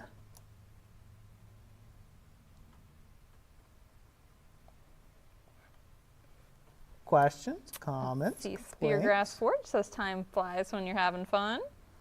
Oh, it absolutely does. Too fast. Let's see, Eric says, I got vacation coming up in a few weeks. I'm going to work for someone else that week. I get paid twice for that week. Woohoo! Got the hustle going on. Got to get that hustle going. Brian Craig says, thanks for all you do to share your knowledge with me and my young sons. We are just starting to learn, fellow Michiganders. Awesome. You can also check out... Welcome to the community, and I'm glad we could be of assistance with that. Give you that inspiration with the knowledge. Greatly appreciate you being here. Michigan has a blacksmithing group called MABA, and so that's something worth checking out. And they have, I think, pretty close to monthly hammer-ins, different people shops. And then also sometimes they post about group events. I think there's going to be one called Black Iron Days coming up in several weeks as well. That one's in Grayling, I think, at Hartwick Pines. No, not Grayling. Gaylord? It's one outside of, outside. It's in that area. It's in, Hartwick Pines. Yeah, Hartwick Pines. State Forest, So I'll go back to that, do a little bit of a ranty rant for a moment. I want to talk about, just trying to make sure my thing's good. So I want all the newcomers to the craft to listen up. All of you out there for business, that are trying to get into it, to do it, start turning your hobby into a business. And also for all of those of you out there who are just doing it as a hobby, maybe you're struggling with stuff, right? Maybe it's super hot, lack of ambition to get out in the shop, right? Who knows, right? You have life stuff, other things kind of taken away from you being able to do this great craft or passion that you love. I hear you, right? I hear you, and I'm with you. Life happens, lots of things happens that way. But the thing that I'd like to encourage you all with is be cautious of your thoughts. And I'm saying this for a reason. There's several situations that have presented themselves over the last month or so for me that kind of really brings this to mind for me, is you hear a lot of self-help gurus, right? Take in quote unquote, air quotes, my hands are busy, working on Possum Sausage's name, by the way, right now, burning it into the wall. You hear a lot of like quote unquote self-help gurus and books and things like that. They talk about mindset, right? About mindset, how you have to change your mindset. If you want to make money like me, you got to change your mindset, right? And so obviously there's some, there are some circumstantial factors that can prevent you from making money like a guru there, right? Obviously, not everyone is born with a silver spoon in their mouth, so that could be a factor. Where you live could be a factor. Who you hang out with could be a factor. A lot of things could be a factor. But in general, what they're meaning to say is watch your thoughts on stuff, right? Because you can talk yourself into doing something just as well as you can talk yourself out of doing something. So if you're trying to get into, say, blacksmithing as a business, watch hanging out with people who are there to discourage you from doing so, right? Watch out hanging out with people who will say, oh, well, you don't have a real job because you're working for yourself. No, that's not true. You do have a real job. Your boss is mini bosses. It's whatever client comes through the door next. And the boss that you work for at Target, at Lowe's, at wherever, they started in their garage just like you are right now. So that's just one example. The other example, it may be hot in the forge. You may be making a zillion excuses not to take and pursue the craft or the hobby right now. And it's okay. I'm not saying you got to go work out in, god-awful 115-degree heat. No way, Jose. I'm going to be forging with my thumbs, playing a video game online in the AC. Totally get it. But watch your mindset around that, because your mindset around that will dictate the next time you get in the forge, right? If you start thinking to yourself that everything's difficult, life is out to get you, the world's out to get you, the sky's out to get you because it's sunny today and you're a ginger and you got a sunburn. No, you're just a ginger. You burn easily, The sky wasn't out to get you. The sun wasn't out to get you today, right? It's just part of being a human. It's our human existence. But I have seen a lot of smiths go down a path where they are unwilling to pivot and change when necessary and make the adjustments that they need to do in their lives or in their forging enterprises to get the results they're after. So for example, there's one smith that I know of that, again, that, wasn't doing so hot on sales, things like that, and he likes to make a particular type of item and only this one type of item. Well, he's not getting the sales on this one type of item and is thinking about hanging up the hat on the whole thing, just pulling the plug all these years of work into being a blacksmith, and is thinking about wanting to pull the plug just because one item isn't selling as well as he thinks it should. So should he? Or should he pick a different item? Right? Mm-hmm. Just pick a different item. Yep. And put the same amount of passion, the same amount of interest into that item, and maybe that item might be better than the item that you are currently making, right? So, how's everything going, honey? Everything all right? Yes, it's fine. It's just Okay. answering a question. Okay. So that's what I mean. So if you're young and you're just starting in this, you're old and you're just starting in this, give yourself time, but by all means, put on the right mindset each day. Don't say, oh, I'm so old, I'm tired, oh, my wrists hurt, I'll never be as good as those young guys, those young fellas. Those young fellas could learn a thing or two from that gray head of yours. You've got a whole host of wisdom they don't have. So, start looking at the positives that you bring to the table, right? A master wasn't born, overnight. If you're a young fella, right? Pay honor and homage to that older fella out there, right? And open your ears a little bit. You've got time to take and listen and learn from the mistakes you don't have to make because someone else, that older fella, has already done them for you. And don't let people discourage you either. I've heard so many people say there's no money in blacksmithing, it's not even funny. I've heard so many people who've quit. There's one guy I know specifically, was only interested in making hammers, only interested in making rounding hammers specifically, and that was it. And he folded, so he had to fold because nobody wanted his rounding hammers. People were sending him custom commissions. Possum sausage, we got you done, by the way. People were trying to send him custom commissions to say, hey, because he was complaining online that his bills weren't getting paid, and he thought he was going to have to go to work, somewhere else. People were sending him work, sending him jobs, and he was turning them down because they weren't rounding hammers.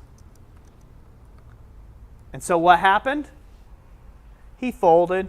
He had to go work the trades. So he went and worked the trades. And what's going on there, babe? Oh, sorry for just. There's a bunch of really fancy cars driving down the road. They must have just left a car show or something. Ah, okay. All right. I was wondering. So you're staring off, giving the evil look out in the distance. Not there the for evil a look. second. I was just looking. It's Okay. like, Okay. You're just looking. So Yeah. all right. But yeah. So instead of pivoting in his business to continue to do the quote unquote craft that he cared and he loved so much about, he ended up letting the whole thing go to garbage and go back to work a regular day job for a living because he was unwilling to change or pivot or move because he let his mindset get wrong. He let the mentality slip, right? He got depressed on himself. Well, why doesn't anybody love my rounding hammers? I don't know. They're just not a good product right now. You're not hitting the right vein in the market. Do something else. I mean, he wouldn't even make a cross peen for somebody because he didn't want to make cross peens. He only wanted to make rounding hammers, right? And you know what's the nerve, the gall, the real rub? After it was all said and done, he was telling another person in a beginner blacksmith forum that there's no money in blacksmithing. You can't make a living at it. But that was his own personal experience of just trying to sell one item only, and he couldn't make money at it. And so, therefore, clearly, there's no money in the world of blacksmithing. So don't let that become you. Don't let that be your story.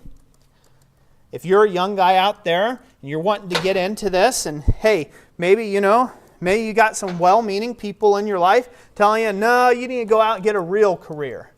Well, you can bring up examples like Liam Hoffman. You bring up examples like Alex Steele. You can bring up examples like Will Stelter. You can bring up tons more of examples online of young men that got started in this craft very early. Indeed, and in fact, they got in the craft very, very early and have made great careers from the world of blacksmithing. So maybe that's your little bit of a rebuttal there, right? Maybe you're fighting against the parent that don't see the point. They'd rather you be a doctor or a lawyer, but you really love this thing and you want to do that. Arm yourself with some facts and figures. Pay them honor, but then also bring yourself some facts and figures. Look at this person. No, they're not just some dumb YouTuber, and that's how they made their millions. Look at this person. They're hardworking. They started when they were my age. They put effort into it. This is a real career path that you can go down. So hopefully that'll encourage some of you young guys out there if that's kind of what you're coming up against. With anything, give your parents the respect they're due if you want them to listen to you. If you want to be treated as an adult, act like one, right? You aren't one, but be cute and act like one for a little bit. So that's just a little rant on that, right? You have to have a thriving mindset, not one that is always looking at the cup half empty. If you do that, you're not going to survive in this craft. You're definitely not going to survive in it as a business or as a trade, okay? And generally, you're just going to have a crummy life. Nothing's going to be happy for you. So just give that a think over, and then argue with me in the comment section. Oh, did we lose a camera? Uh-oh. Oh, we got camera 2. We lost camera 1? Yeah. Okay. We lost the camera 1. I have batteries in the other room, Jess. Okay. Can you go grab that? Sure. I'll keep working on Keith here. Jessica will be right back momentarily.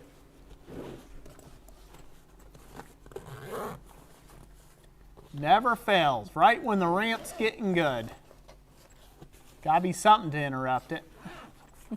That's God's little saying of, shut up, Roy, move on. Are you talking about the newer batteries that are plugged in? Yes. Okay.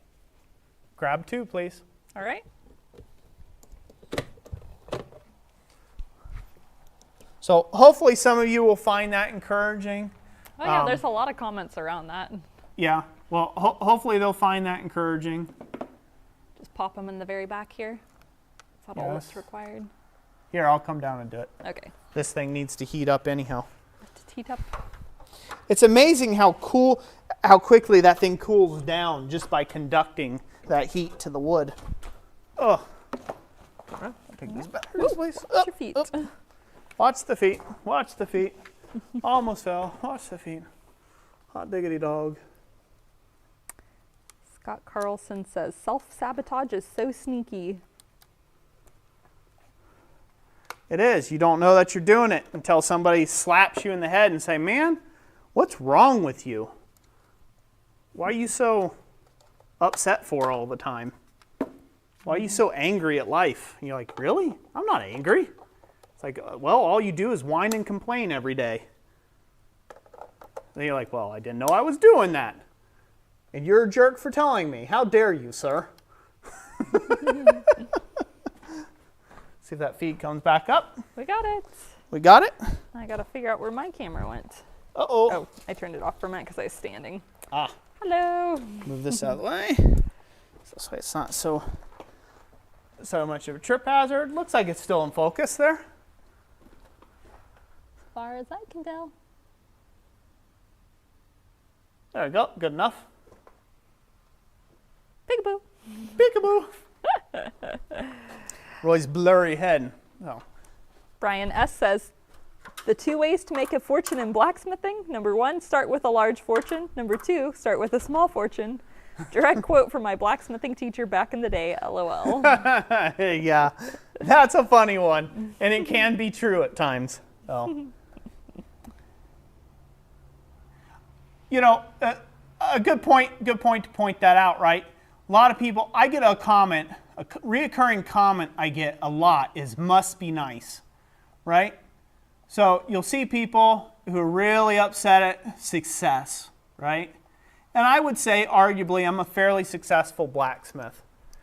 I feel like a success comparatively to what I've come from and how much I've done to get here, where I'm at currently in my life, this current juncture. Now, I do not take that all, I say I. I'm doing that to abbreviate, but really it's God in my life, working through my life. The reason why I don't necessarily say that as much, because let's say you're not having a good time right now. Maybe you can't see God working in your life. Sounds awful arrogant, right? Like, well, God loves me and he don't love you. Looky there, right? I'm hashtag blessed. Right? Like, if you do that, right? Like, so that doesn't go over well. So you could just insert God instead of I whenever I say I. But I say I for the non-Christian folk out there to make that a little more palatable, if you will. But we'll go with the truth there. God worked in my life in a lot of miraculous ways. But he couldn't have done that work in my life if I wasn't open to seeing it, right? If I was just out there and I was just constantly, ripping on whatever was good in my life, just like any father, would you give your kids good stuff if they were like, yeah, cool story, bro, it should have been gold instead? You gave me silver spoon, like what am I, a pauper? Right? I mean, who here is going to put up with that from their kid? Dad, I wanted a PlayStation, not an Xbox. So lame. Guess what? That Xbox and everything else that boy owns is going back to the store where it came from until he can buy it his dang self. So, again, mindset, right? Mindset. A mindset of gratitude. A mindset. Have a mindset of, what's the word I'm looking for?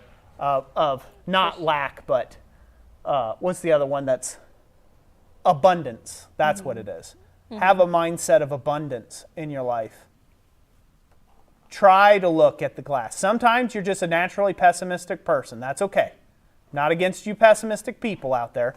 I'm just telling you that you just have a little harder fight to be an optimist.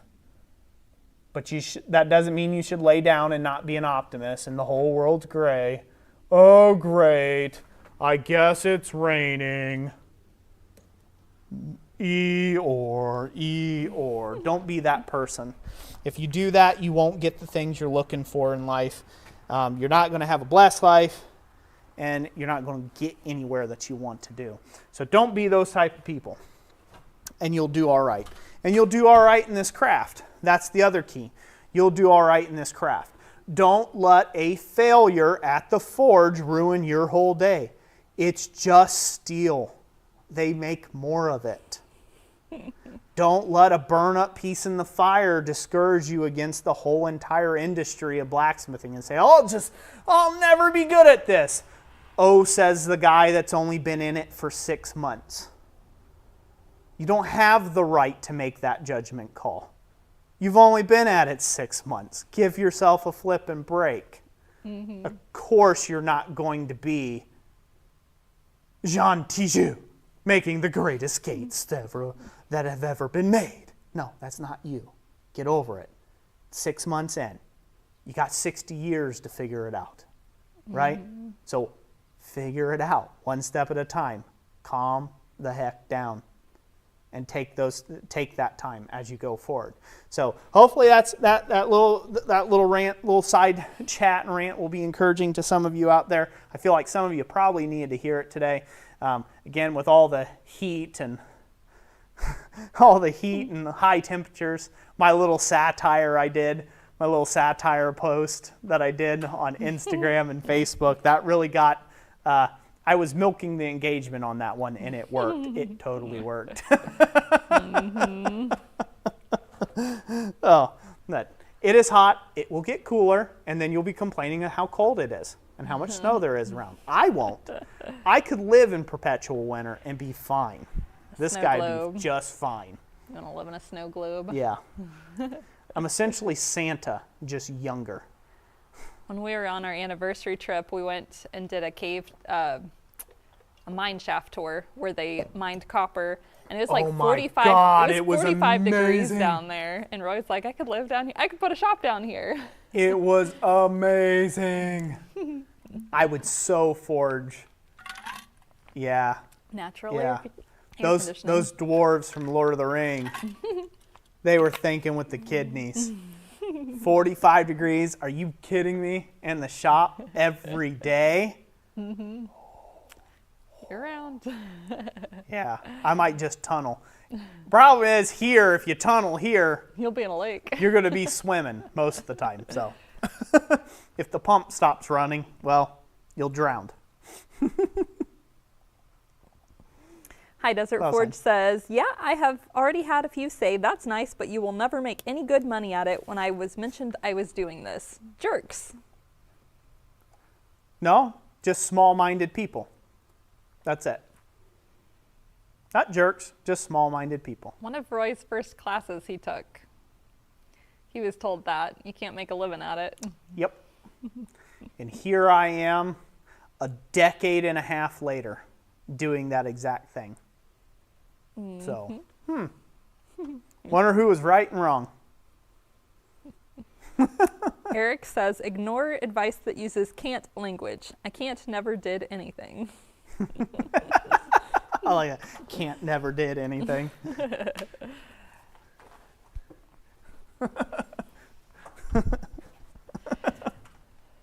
He don't want to do it once.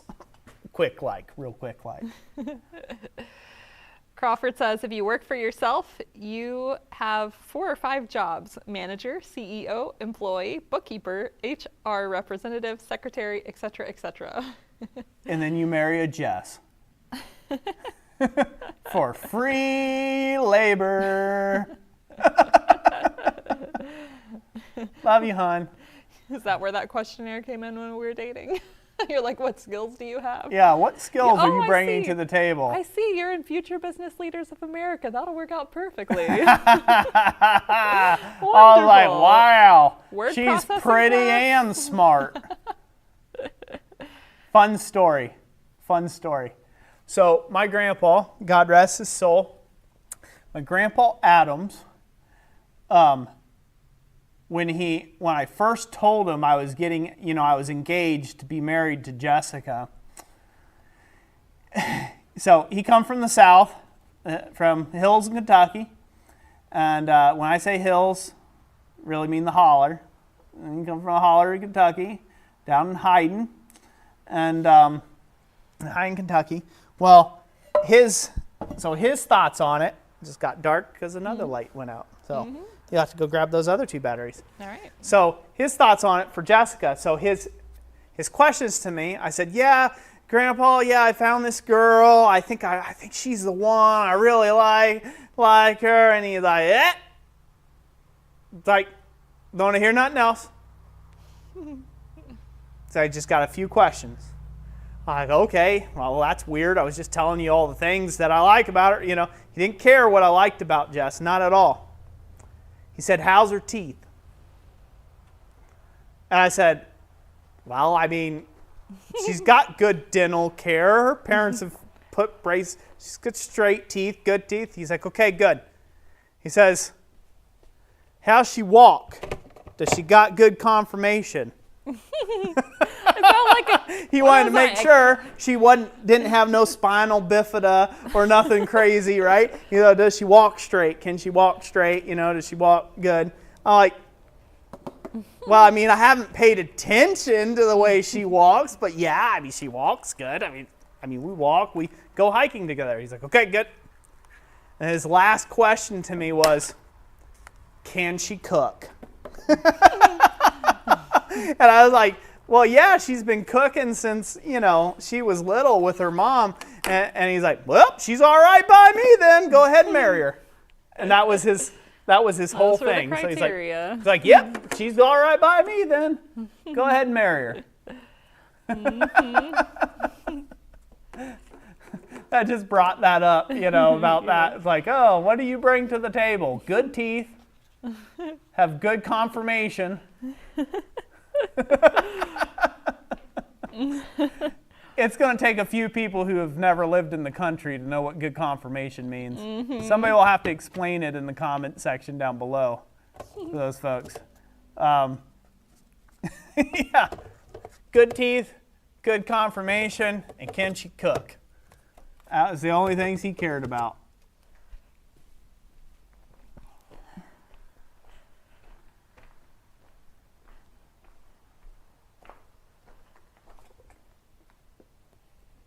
Keith Tensing says that's a true East Kentucky story, LOL. Robert Graver says, oh geez, horse comparison.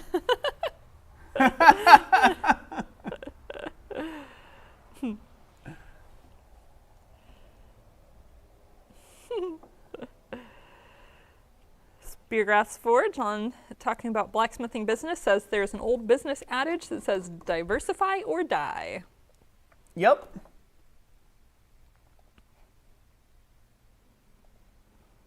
High Desert says that's what happens when you decide to become a one-trick pony and only offer a specific thing or item, right? Yep.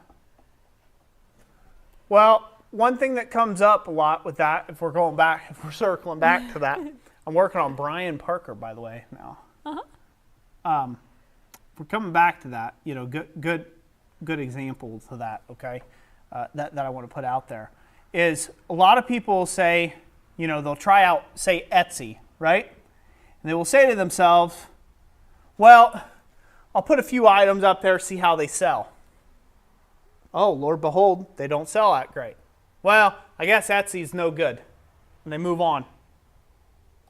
No, absolutely not.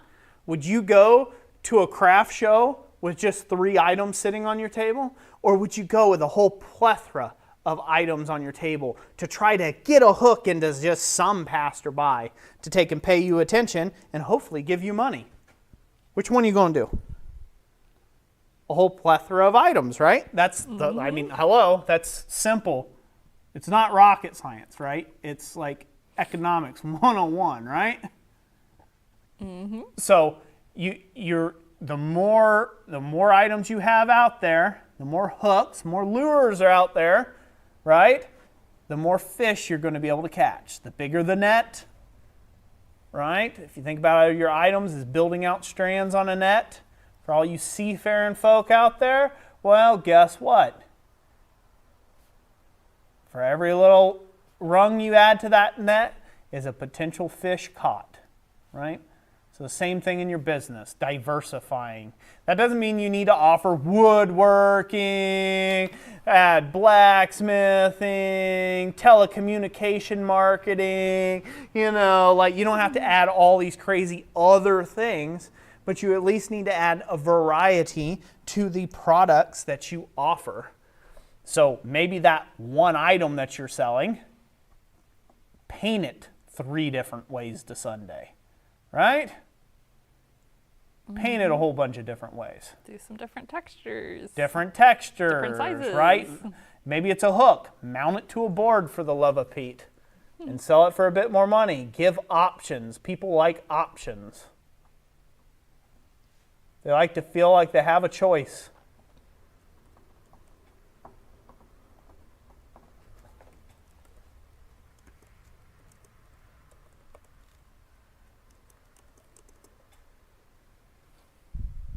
GWI Railroad says, great encouragement talk, Roy. I was watching one of your first videos the other day, and you can definitely talk for experience. This video was in your very first small shop. Yep. My first 4 years, let's say first 4 years. Thank you for that encouragement, by the way. My first 4 years in this craft of blacksmithing, okay? I had some well-meaning ladies at church, and I do mean well-meaning. There was no malice there, right?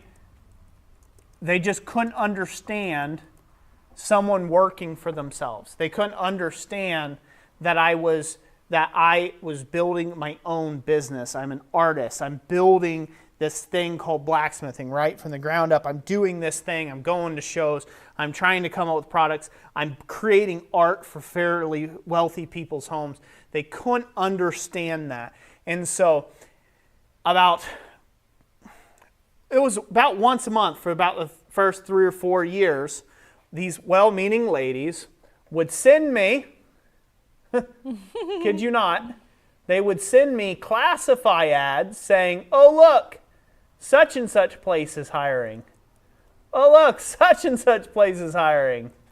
Well, you hadn't worked in a while, so we just figured we'd send this over. Such and such place is hiring. It's like, I've worked every day since the day I quit my day job. Mm-hmm. Every single day since the day I quit my day job. But to them, I was just tinkering in my garage. I was just having a fun. I was just playing. That's all I was doing.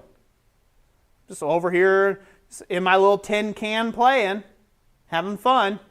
I should feed those wife and kids of mine. Wife and kids. Sorry, didn't mean to make both of them plural. There, no wives, just wife and kid. Lord knows, even if I was allowed to have wives in the plural sense, I could not afford to have plural anything there. I could barely afford plural on the kids front of it. So, but anyway, so the point was, right, the point being is I had to deal with that, right? People couldn't see the vision. People couldn't see what God had set me up for. And now here I am. I'm talking to people and I'm giving encouragement to that next generation, right? I'm giving that encouragement to somebody else, right? To start their business. And maybe that was the whole point to begin with, right? It wasn't necessarily me being a uber success so I can just live on Easy Street. But now here I am. Standing on a couple sawhorses. It's kind of sketchy, not showing you down below because, yeah, OSHA who, never heard of her. But here I am, standing, burning some membership names into my wall. Very popular YouTuber, well, semi-popular YouTuber, right? In a large 2,000 square foot shop. Been in business 15 years, and I'm encouraging the next generation to do the same. The next generation of Smith. And when I say generation, I don't just mean you young fellas out there. I mean you guys that are older than me. Because you're going to do things that I won't ever do. You're going to get to, maybe you're going to do some railings or some really ornate sculpture project and get really well known for it, right? And then like you're going to do that for the next 20 years of your life, right? I'm talking to you old guys out there too. Because you can teach an old dog new tricks if your mindset's right. So, yeah, hopefully this has been an encouraging stream on that. That's what I hope to make these streams to be, every single stream when we get online with it. It's why I like giving away the items and stuff. That's like a side thing. I do like just encouraging folks out there because you all need to hear it. Mm-hmm. Rigid Ironworks says, I have to go pick up my better half from work. Where am I located on the ever-growing wall of members, Roy? Ooh, Rigid Ironworks. Let's see. Ironworks. Let me write this out. Hold on still. Hold still. Don't leave. Don't leave. Rigid Ironworks. I got to make sure I don't walk off the back of this thing here. Yeah, you don't want to do that. Rigid Ironworks. I believe they were... You may be at the bottom of this list, but you're not at the bottom of my heart. Let's see here. So you are third board from the left at the bottom of the columns. Right there. Bam. Rigid Ironworks. Plain as day. Can't you see it? I really need to get an up close shot. But Yeah. can't move things around, so. Oh, we do have a new member. The broke ass Blacksmith just joined. Uh-oh. Got to add that name to the wall. Love it. We do have some members, so take care, Rigid Ironworks. Thank you for being here, by the way. But yeah, you are third board from the left. Well, 1, 2, 3 boards in from the left, all the way at the bottom of the column. Rigid Ironworks. Twice to the left of Possum. Yep, you're twice to the left of Possum Sausage.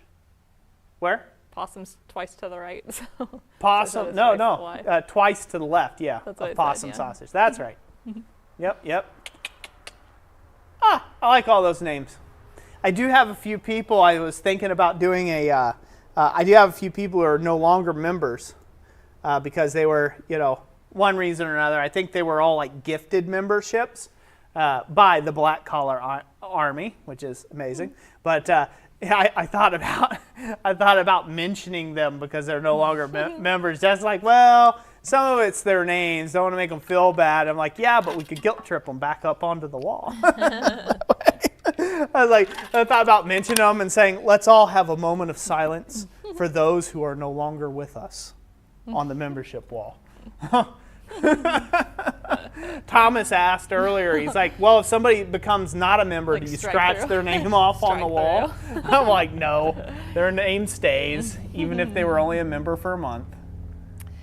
The broke Blacksmith, yes, you'll be on the wall soon. Roy's still trying to work through the names that already were written on there prior to the live stream. I can promise you will be on the wall. The Wall of Fame. Wall of Fame. It's like cousins, kissing cousins to the Wall of Shame. Just curious, what are we going to do if our mics run out? Oh, is yours about to run out? Well, all 3 of the mics are down to 1 bar, so not sure how long that'll last, but I know we still have our giveaway stuff. So I still have a lot to do here. I've been having a good time chatting. I guess the way that we should handle that is we should probably just go ahead and give away the rest of the giveaway items real quick while we still have mic bars.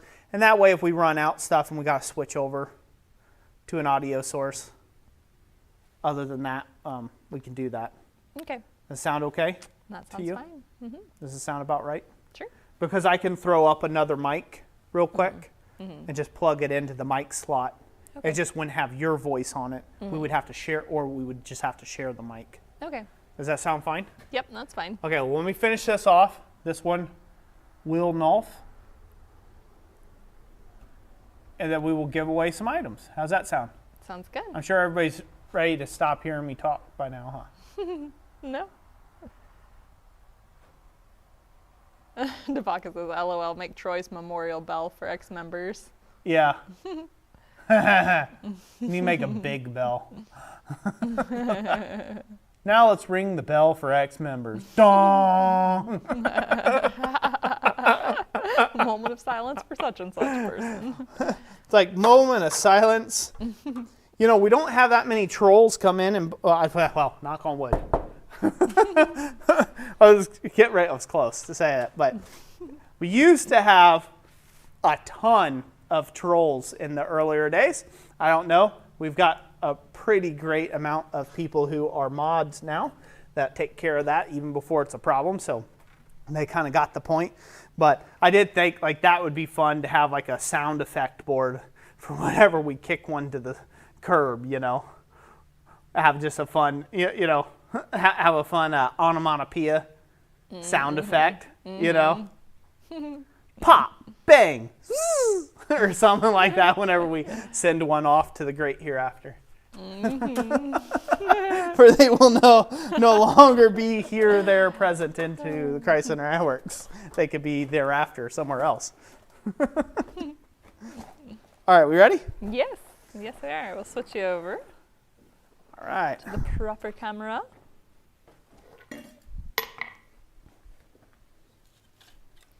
And Valhalla said, how did all these handsome people get in my room? And very well. So, before I forget, see, I got close. I'm so wrapped up what I'm doing, I am forgetting. I forget a lot of stuff. So I wanted to take and make mention. I've got to make a post tomorrow about it. Jess, remind me, make a post tomorrow. But I will be live. I will be doing a live demonstration for Island Metal Forge's live stream on Sunday. This Sunday, I will be doing a live presentation on gilding work. So I will be gilding something in gold. So I would like to encourage any of you that are interested to go check out Island Metal Forge. And he has his Sunday morning lives. It will be at 10 a.m. And I'll get there. I'll probably be in there. The presentation will probably start right around maybe 10:15, 10:20, somewhere in there in that neighborhood. So go give Island Metal Forge, Yamez, most of you know him. If you don't know him, go check out Island Metal Forge. And I will be there on their live stream on Sunday morning for their Sunday morning live. And I will be doing a presentation on gilding work. So this whole month, they have been going through Baroque and Rococo ironwork, which is my specialty. Well, I don't know if it's my specialty, but that just gives me, you know, as a Wrangler star would say, the fizz, right? You know, there's like I get all excited about that kind of ironwork. Yeah, it clicked in my head because I'm giving away some acanthus leaf packs, and then it just clicked in my head. I'm like, oh, I need to take and remember that, right? So I am super excited to take and do that. I think it's going to be a lot of fun. I have a lot of things to share, and it is their last live stream on Baroque and the Rococo period of ironwork. I believe they have those as a podcast, and they have them linked up as a series. They went over the history. I went over the hows and the whys in the last 2 episodes, where I did a small leaf making a acanthus leaf demonstration using French stake repousse work here in the shop last live stream. And so this upcoming Sunday, I will be doing a live over there and doing some gilding work, showing you guys how to gild your ironwork with gold. Should be pretty cool. Take it up that extra notch. So I do plan on doing a video series at some point. I would love to get back to it and you know, basically put out some Baroque ironwork. That would be Baroque and Rococo period ironwork, and making all sorts of crazy stuff. It's in the works. And gild the heck out of it. Oh, God. Everything looks better with gold. The gold, so shiny. It's kind of like rub some bacon on it, you know? It's like, just put some gold on it. Yeah. This was going to dance there a little bit. Yeah. That song was going in your... It was going through your mind. Rhett and Link song, rub some bacon on it. Yep, that's what I was thinking about. So, all right. Enough of me jawing. Hopefully our mics are still good. They're still good? As far as I can tell. Okay. So, I'm going to give away 2 separate acanthus leaf packs. Now, I changed one of them. So one of them, they're not exactly the same. The base leaves are the same, and then I gave a smaller, different leaf to each pack. So I'm able to come to camera a little bit closer. I know it'll be somewhat out of focus, but you guys can see. There. So I've got this acanthus leaf right here in this pack. Another version of acanthus leaf. And then this is a hand-drawn version of an acanthus leaf that I made myself for my BAM project grill. So this is a hand-drawn one that I made. These 2 other ones are very old patterns of acanthus leaves. So I'll be giving away a pack like that. The other pack of acanthus leaves has a very similar approach. So it has this pattern right here. I know it might be a little bit fuzzy. Just bear with us. I don't want to have to refocus just for this.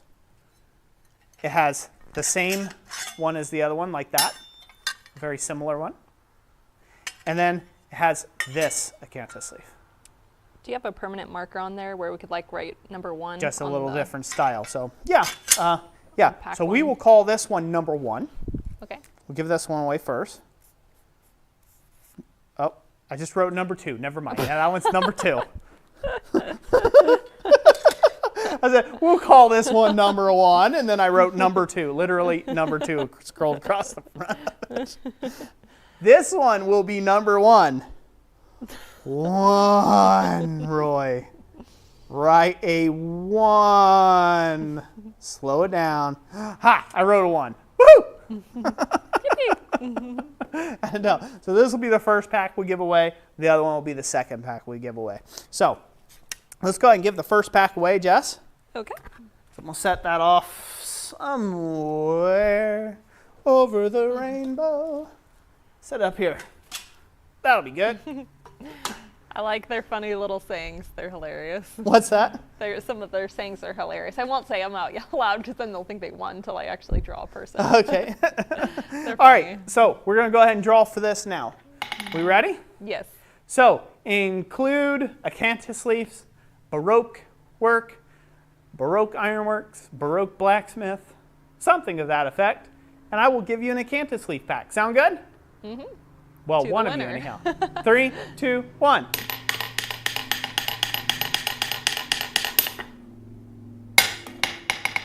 Who do we have, Jess? Chris Timmons with Leave Me Alone, Please. Chris Timmons, leave you alone. We will leave you alone once you give us your email. Once you email us through the contact email down in the description, all of your specifics so we can get you a acanthus leaf bundle. Again, that's a 3-pack, by the way, a 3-pack of acanthus leaves. All the blanks, if I have to reiterate this, I probably shouldn't have to at this point, but since I don't have Thomas here because he's slacking off doing daddy duties, you have to watch his kids, you know. Since I don't have him here to say blacksmithingblanks.com, that's where you can find all these great projects over at blacksmithingblanks.com. We could record his audio and just like stick it with I could go over to that whenever we need that. You could, just his face saying blacksmithingblanks.com. Yes, definitely. We could put like little swirly doos in his eyes. Yeah. So this way he's like blacksmithing blanks. He just no expression and it just repeats. Constant. That would be perfect. Yeah. Subliminal. Yeah. I'll start replacing every 5th frame with a ad for blacksmithingblanks.com. Shop now at blacksmithingblanks.com. Yeah. Do that. See how that works, huh? Mm-hmm. All right. So we're going to go ahead and draw. Scott Carlson, welcome as a member. Hey, Scott Carlson. Thank you for being a member. Bellows boy? Yes, correct. Hey. Right on. I thought he was already up there. Did he rejoin? Well, he just joined. We'll have to check the list. No, I don't think he was up there. Okay, it was another Scott Johnson. Yeah, we have a Scott Johnson, but no Scott Carlson. Yeah, that's right. So we have guilt-tripped him successfully. I am so glad. We should just start mentioning random people's names in the stream. Say, wow, it'd really be nice if Billy Bob's Wonder Emporium would be on this wall. I guess he never will be. Or when you have the bell of shame. Or the bell of shame. Ding! It's like random people. He never got on the wall. Oh well. All right, we're gonna give away the second pack of acanthus leaves. Sound good? Sounds good. All right, in 3, 2, 1.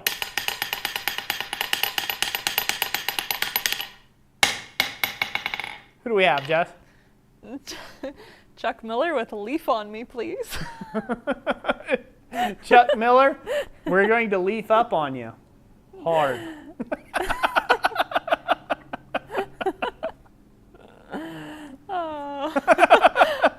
So there's some fun Chuck ones. Miller, get with us. Contact email, description, and we will get these shipped out to you. Mm-hmm. So there's some funny ones, aren't there? There's some very funny ones. The blacksmithing community is the best. They are. So many funny wittyisms and puns. So fun. So fun.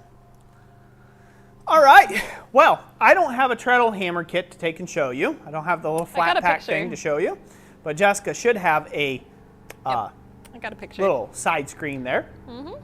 So the kit that we're going to be giving away now in the next 5 minutes or so, next couple minutes, once I conclude my little speech here, is a base model for our treadle hammer kit. So this is a treadle hammer kit completely designed by yours truly here at Christ-Centered Ironworks. Jessica helped me work out some of the details and put things, put a lot of effort into doing all the design work on the computer, and really helped out with the fusion work and stuff like that. And anyway, so I have a lot to thank. I've had a lot of great ideas and commentary that also came from Thomas as well on it. So again, this is from us. We make these in-house. Thomas cuts these out on the CNC plasma cutter, and we make sure that we get these shipped out to you lickety split whenever your orders come in. But we are giving away the base kit. The base kit is the main body unit with everything you need to make a manual powered, leg powered treadle hammer. It is completely compatible with our Air Assist upgrade kit that can be purchased at a later date if you so choose, and it can also be upgraded with the heavy hammer upgrade kit as well.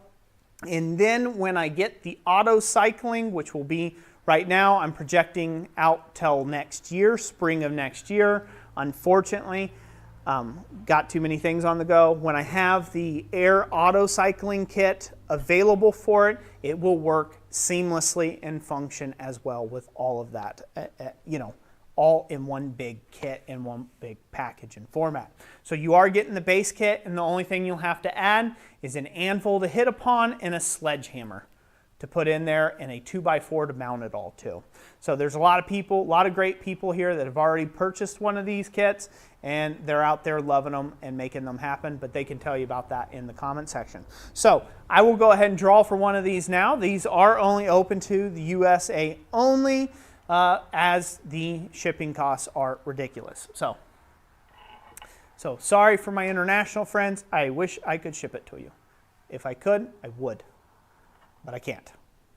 We ready? Yes, we're ready. Was that enough? Yep. Enough of a mouthful? Oh, yes. And in the meanwhile, we had Eli from Bar Run Forge join as a member, and Chuck Miller was gifted a membership as well. Hey, Eli from Bar Run Forge. Thank you. You said Chuck Miller gifted a membership? Possum Sausage gifted a membership, and it went to Chuck Miller. Okay, Chuck Miller. Cool. Glad to have you. Glad to have you both. We'll write your names on. I will get you up on the walls. I promise. I promise. All right, ready to draw? Yes. And thank you all. Thank you for the support. And 3, 2, 1. This is for the first treadle hammer kit we're going to be giving away this evening.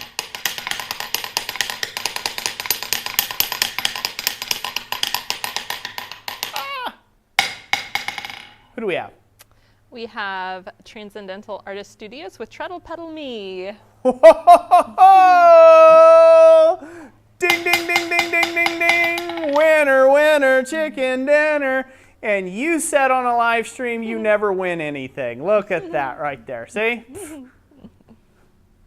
Congratulations. Congratulations, Alexis. Transcendental Art Studios, congratulations. You are the winner of our base treadle hammer kit. You know what to do. Get with us. Email, description. If you don't, well, we just might not ship it to you, because that's how that works. Congratulations, congratulations. So, about time you win one, huh? Even a blind squirrel finds a nut from time to time. I'm told.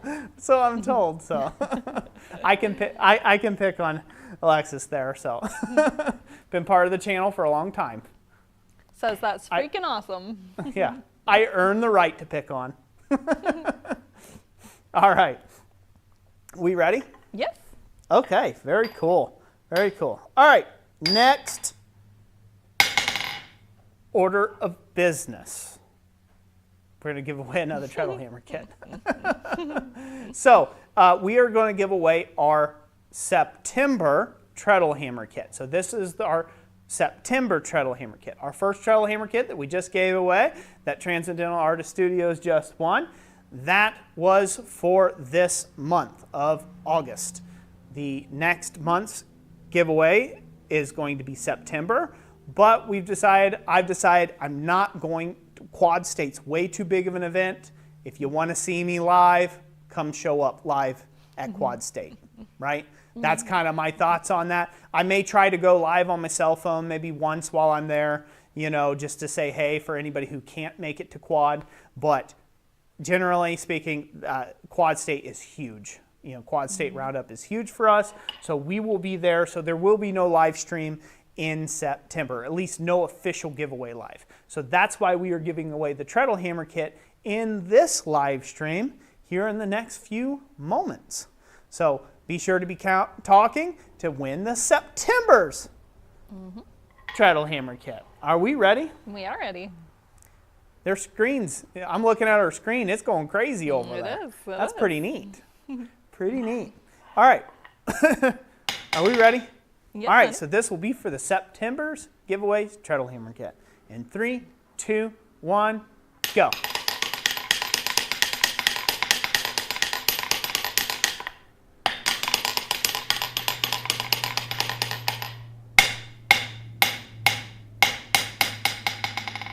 Who do we have, Jess?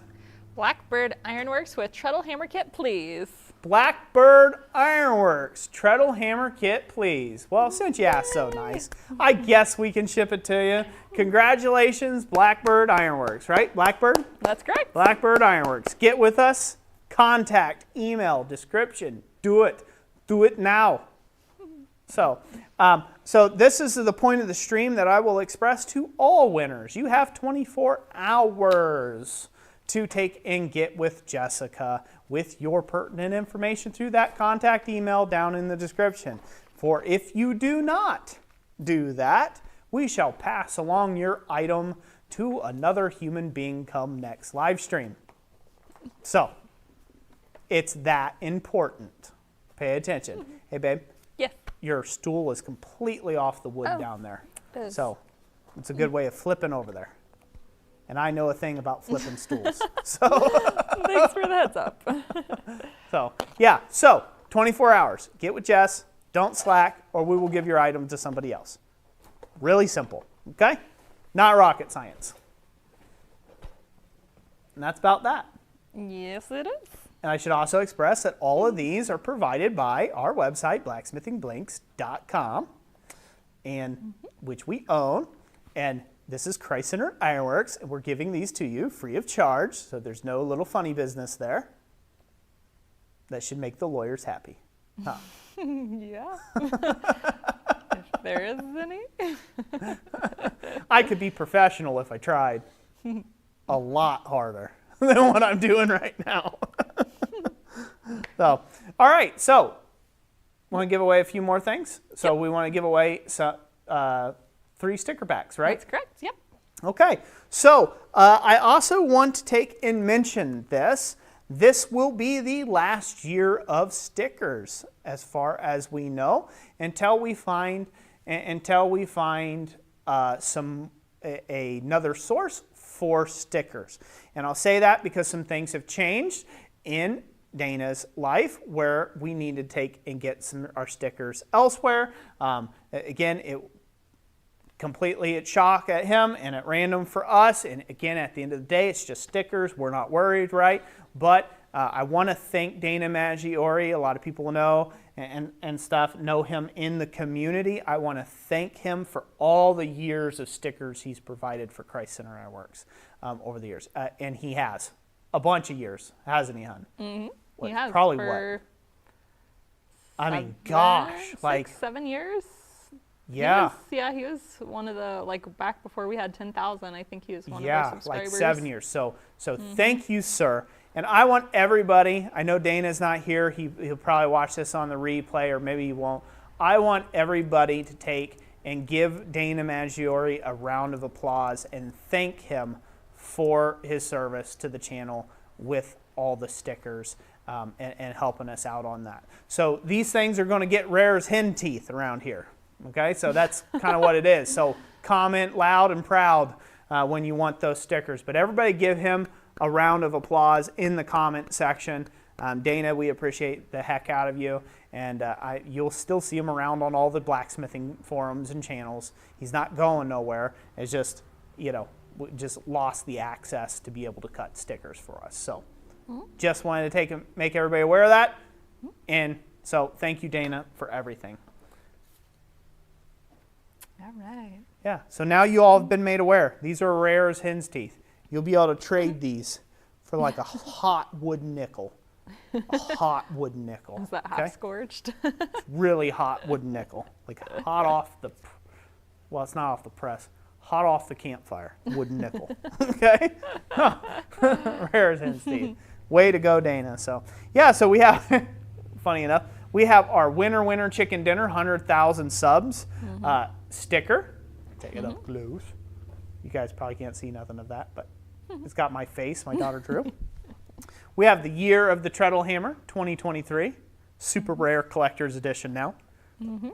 And we have the Christ Center and Ironworks logo sticker. So, very, very cool.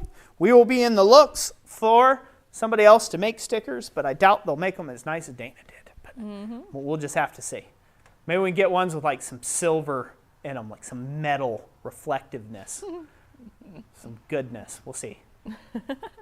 Make them like high-price stickers. Deluxe. Deluxe with scrollage.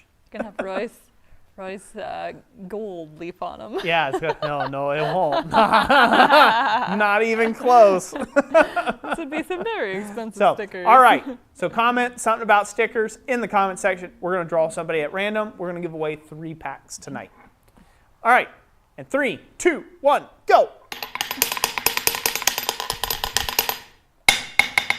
Who do we have, Jess? We have Bobby 4M Metalworks with Sticker Me Please. Bobby 4M Metalworks. Congratulations. You've got some stickers on the way to you as soon as you get with us through the contact email in the description.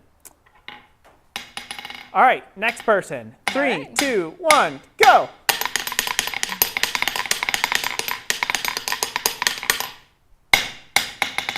Who do we have? We have Evil Lair Projects and Builds with Sticker Me Please. I gotta check out that channel now. Evil Lair Projects and Builds. At least you didn't add the word secret in there, because it's not very secret if you're on the internet. Evil Lair Projects and Builds. Congratulations. Get with us through the contact email in the description. And for the last one. And 3, 2, 1, go.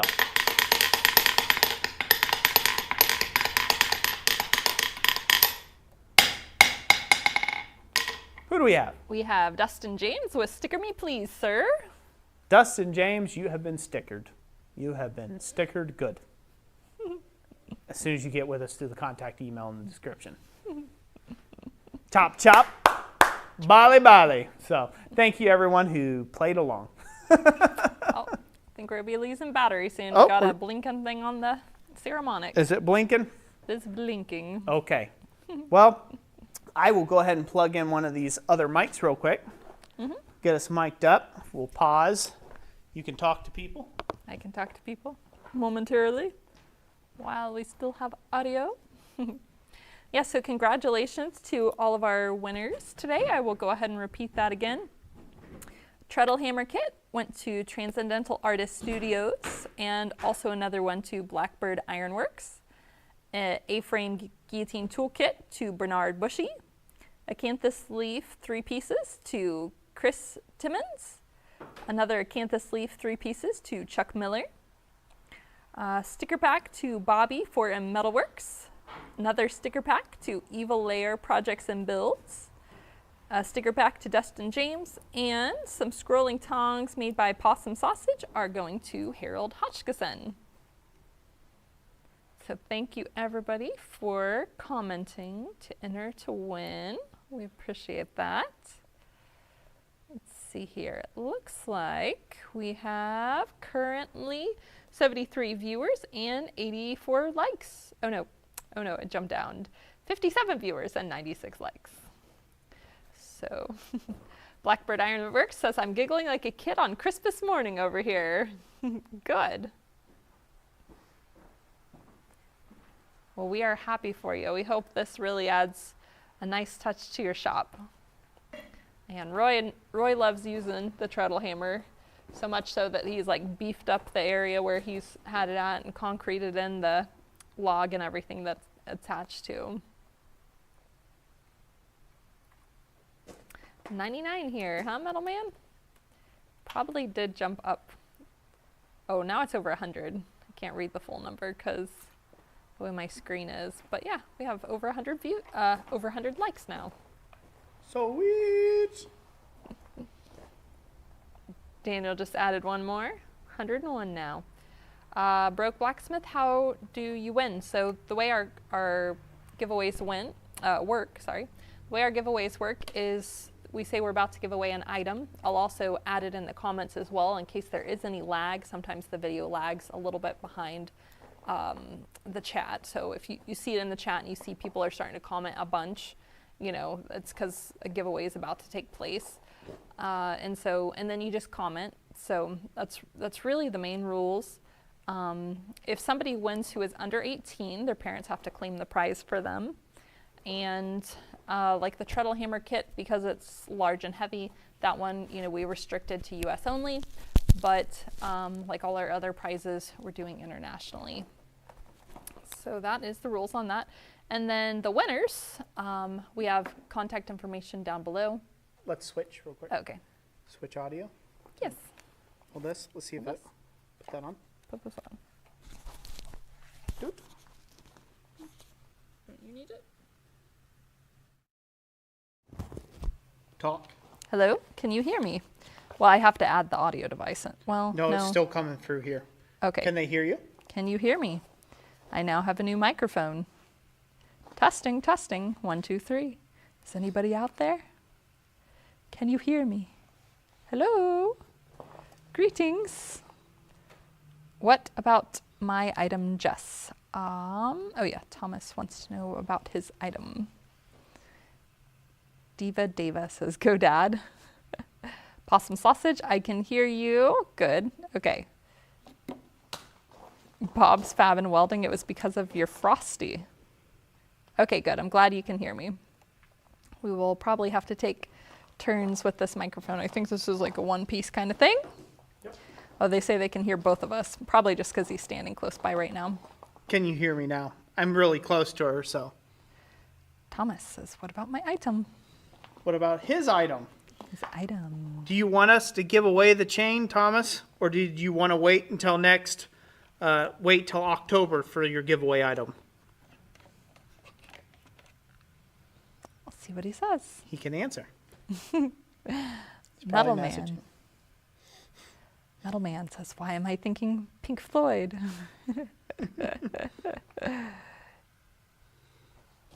Well, good. Yeah, so I think Roy plans on trying to finish the last names there. There's 1, 2, 3, 4, 5, 6, 7, 8, 9, 10, 11, 12, plus the additional 4 more if they're not already up there. So that'll be about 16. So if our cameras, we'll see how long our cameras go for. Thomas says this time, please. Okay. All Okay, right. I'll go grab it. He shall go grab it. Good. Glad you can hear us both. Fancy road link. Is no one typing? No one is typing. Blackbird Ironworks. It does inspire curiosity, does it not? Alexa says, thank you for everything. See you Sunday. See you Sunday. Show this off to us. You'll have to talk through. Yep. So this here is, let's come up. Okay. Come over to this one, or I can come over to you. Okay. So this here is a length of wrought iron chain from Thomas Goodymoot. So this is what he wants to give away. Last little minute. I wasn't sure if he wanted to give that away in tonight's stream or not, but this is a last minute little giveaway item. So we will give this away to one lucky individual and ship it out to you. So thank you, Thomas Goodymoot, for the wrought iron to give away to somebody. There we go. Yep, it is a wrought iron chain. So from Thomas Goodymoot. Mm-hmm. You can make some wrought iron rings from it. Lots Yep. of lots of wrought iron rings yeah. if you get into some jewelry making. All right, I am going to go ring the anvil. Ring-a-ling-ling. All Ready? right. Yes.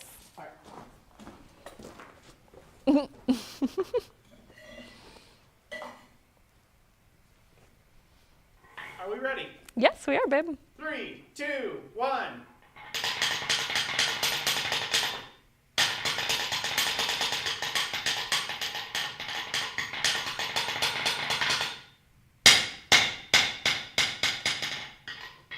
Who do we have, Jess? We have Chris Timmons with iron. Chris Timmons. Congratulations, Chris Timmons. Get with us. Contact email down below.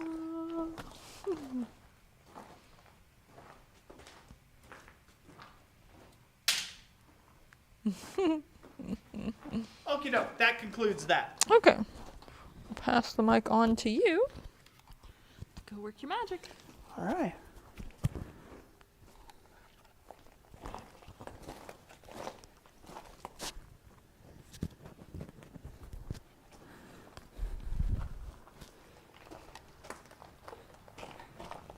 Good. All right, test, test, test. Hopefully people can hear me okay.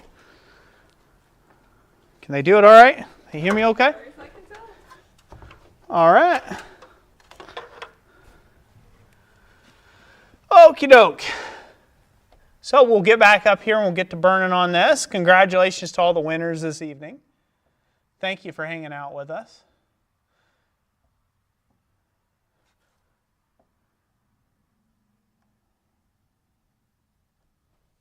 So, audio a little bit. It was pegging out at red. So. Okay, you turn my audio down. Am I okay, or can everybody hear me still, or what? Yeah, it's still in green. It's at the top end of green now. Okay. Hopefully everybody can hear me okay. That way you're not blasting through your drums. Yeah, that's generally a bad thing, huh? Yeah. Giving that pen quite the workout. Yeah, that I am. It ain't happy. Questions, Jess? Field me some questions while I do this. Thomas says that chain was found in the woods off of the shores of Lake Huron in Michigan. Woo! Some found wrought iron chain. Imagine it's some anchor chain then. Yeah, it might have been from a shipwreck. Small anchor, but anchor nonetheless. Metalman Productions says, who are you burning now? Let's see here. I am burning New Child Forge. New Child Forge is who I'm burning in right now. Initiating them into the wall. Scott Carlson says, my name may or may not already be on the board. I was one of the ones gifted a membership. Ah, okay. Scott Carlson. Let's see here. He's gifted a membership. Yeah, I don't think he's on the board. He was gifted a membership. If I'm looking. Yeah, I don't see Scott Carlson on here. So, yeah. So we will have to add him back. Well, not back, actually, just add him on there to begin with. Yeah, Oh, thank you, Scott Carlson. they asked if you changed hands. If I changed hands? Nope. I'm a big southpaw. And that's why I'm the only one in my right mind. The interesting thing is my boy is exactly the same. He's a southpaw.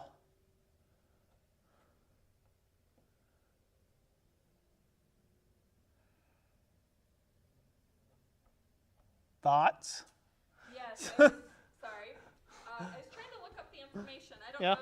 I don't think you know it off the top of your head, but the information for the Tennessee conference next May. Is that the... What's the acronym for the Tennessee conference?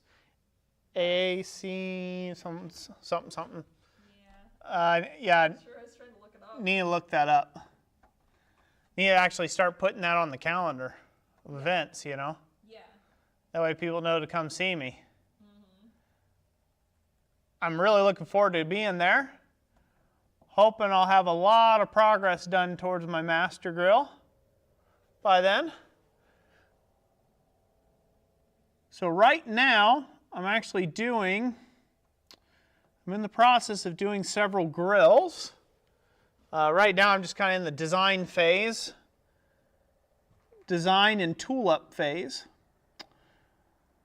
But it is my intention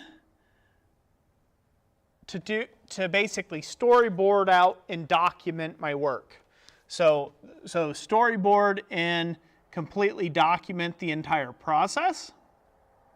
And as I go about doing that entire process and taking on several grills and doing all that, I will be able to really showcase how one concept, which I think is really cool to me, how one concept can spurn you on into a whole, how do I want to say, it can really spur you on to a whole nother way of looking at the craft, right? So you could take one little concept, say like a grill, and you can take the same size, the same space that it's going to go in, and you can design, 4, 5, 10 different grills, infinite really, number of grills that could go for that same space, and how all of those can, use,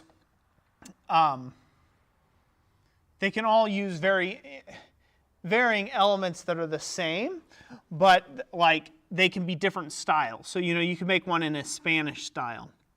You can make one in a Baroque styling. You can make one in a colonial styling.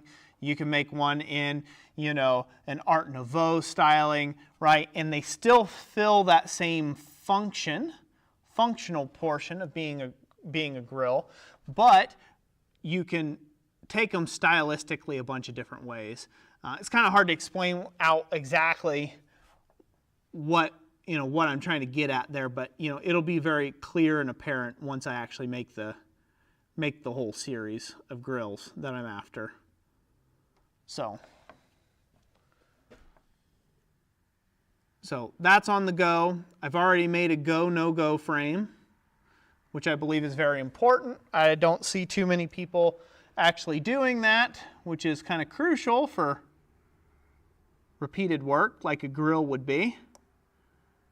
So I plan on doing some video information around that, and again, like I said, the multiple grills that I'm getting into, I plan on doing quite a bit of information on those and explaining those out in detail as I go along. Of course, there'll be a YouTube video series around them, and again, hopefully there'll be some in-person chances to teach around them, things like that, and teach those concepts.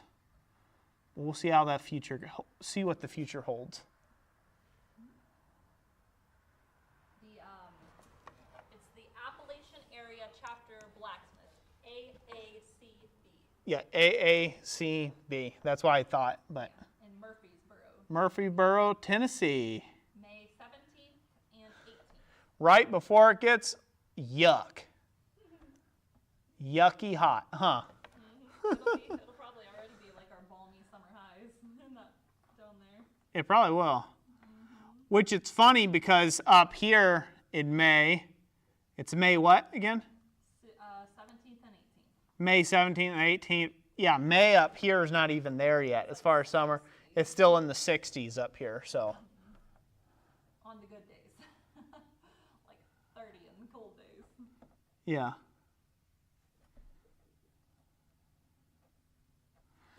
So in Ohio, there was always this saying that basically you can plant by Mother's Day. Mother's Day, after Mother's Day, you're safe from the last frost of the season, right? But up in Ohio. But here in Michigan, no. You basically take and add 1 month to that figure. So Mother's Day is May. It varies, but like, It doesn't vary that much. I thought it was the 12th. No, well, 12th or 14th. It's always on a Sunday. It's like always the, I think, second Sunday of May. Yeah. Something like that. So there you go. Second Sunday of May, right? You can plant and not have to worry about frost, right? Coming in and killing off all your plants. But in Michigan, you can add a month to that. So it's not till June, the middle of June, before you can plant without having to worry about frost coming and killing all your hard work. Metalman, our cherry tomatoes just came on last month. Or, well, last week. You'll have to tell them. Yep. So Jessica just said that our cherry tomatoes just came on last week. The regular tomatoes will probably still be another 2 weeks. Yep, and the regular tomato plants that we have are still 2 weeks out before they're fully ready to go and be picked and ripened. So, long time, long wait. Austin says he thought it frosted year round up here. No, unfortunately not. Yeah, Possum, I don't have a mic. Yep. Jessica no longer has a mic. I'm the only person that has a mic now. Because the other set died. So I tell you what, this is going to keep going, and this pin's like dying or something on me. It's not, yeah, it's not putting out the heat anymore. So this is going to take a while to burn these in more than I want to do this evening. So I'm going to leave this set up. I'm going to continue on this process tomorrow of doing these. But I will give you the mic, and you can do the poem and do all that goodness and greatness and stuff like that, and lead us out with that. So this way, because we've already been going quite a while. Yeah, 3 hours, 20 minutes almost. Yeah, this thing's shot. It's not even putting out heat anymore. Oh, okay. It's like I'm literally just scratching the surface now. So, well, that one's shot. Well, I'll have to buy another one of those so I can continue. For the names, I do have people's names written up here. I have them written in pencil, and they will get finalized in wood burning, which you see we got across that pretty nicely so far. So this evening we added Kevin Zufelt, Hoodoo, Transcendental Artist Studios, Athel Ironworks, Vice City 985, Gail Phillips, Dan Landolfi, David Payne, Hephaestus Ironworks, Rigid Ironworks, Roger Caldwell, Jester C., Francois van der Huel, Cecilio Normando, don't know the last name, not going to pronounce it, Bernard Bushy, Kurt Martin, MG Walker 79, Possum Sausage, Keith, SGK Blacksmithing, Brian Parker, Will Nolf, New Child Forge, Birch Ridge Blacksmith, and we still have David Simmons, Leland Hawk, Forged by Faith, Iron Crafts, Michael Malbacher, Alex T, GreatSouthwestern.com, not a sponsor, but apparently they decided to become a channel member, Scott Johnson, Speargrass Forge, Down Under Forge, and Iron Ivy Forge to still put on the wall. So we still have putting them on the wall, plus everybody who joined us during the stream. Thank you. We do appreciate that. You got a lot of great perks and member benefits as being a new member as well, or just being a member, period. One of those, in fact, is you get a huge discount on our blanks that we sell over our website, blacksmithingblanks.com. So be sure to check that out. I want to thank everybody personally from the bottom of my heart for showing up, really hanging out with us this evening. It's an amazing time. I get a kick out of it to take and do this stream, and I really hope that you all have enjoyed it. I hope you found it inspirational and informational as we go along. You know, try to answer as many questions as I could there. But thank you guys so much, and I will see you all at Quad State. Also, if you want to see me again before Quad State, go over to Island Metal Forge. I will be there Sunday morning doing a gilding demonstration or gold leafing a little acanthus leaf. So that's the whole plan for Sunday morning. So be sure to go check that out. And that is Island Metal Forge. I don't know if somebody can drop that in the chat again, but Island Metal Forge, Yamez over there. Go check them out. Lots of fun. We'll have a pretty good time doing that. So, good? Yep, good. All right, I gave the rundown. Thank you all for watching me be up on a ladder and in high places, standing on sketchy items. Congratulations to all the winners. God bless each and every last one of you out there, and I do mean that 100% sincerity. God bless each and every last one of you out there, and I hope you all have a great week. So, with that being said, I'm going to let Jessica do her little, I'm going to shrink away. Shrink away. And I'm going to give Jessica the mic so she can go about reading the poem. Yes. All right, here she is. Stick around for the poem for anybody who cares about those good things. Poetry. There you go. All right, and also Metal Man Productions, thank you for the $10 super chat. Says, good night all, we'll wait for the poem. And Possum Sausage, I am not sure if I saw your comment. I think the last comment I saw from you was that you couldn't hear me. But yes, so for tonight's poem, I actually have 3 short little poems. I think these might be considered limericks, if I'm not mistaken. All 3 of them are anonymous. And so the first one is called If. If all the land were apple pie, and all the sea were ink, and all the trees were bread and cheese, what would we do for drink? The next one, a flea, a fly, and a flew. A flea, a fly, and a flew were imprisoned, so what could they do? Said the fly, let us flee. Said the flea, let us fly. So they flew through a flaw in the flue. That'd be definitely a tongue twister to say that a bunch of times fast.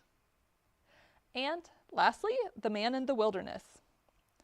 The man in the wilderness asked of me, how many strawberries grow in the sea? I answered him, as I thought good, as many red herrings grow in the wood. Thank you all for joining us, and we will catch you soon. And again, if you have the chance to come to Quad State, I'll pop that up there for a second. We highly recommend it. Located in Troy, Ohio. Normally there is more than 1,000 blacksmiths there, and there are demonstrations going all weekend. There are tailgate sales. People come from all over the country and sometimes out of country as well. So check that out. There's camping at the fairgrounds. There is a forging competition. All kinds of fun activities. So it's worth the drive. You know, people show up sometimes Thursday, but all the official events start Friday and they go through Sunday. So catch us there if you're in the area, and everyone have a great weekend and take care.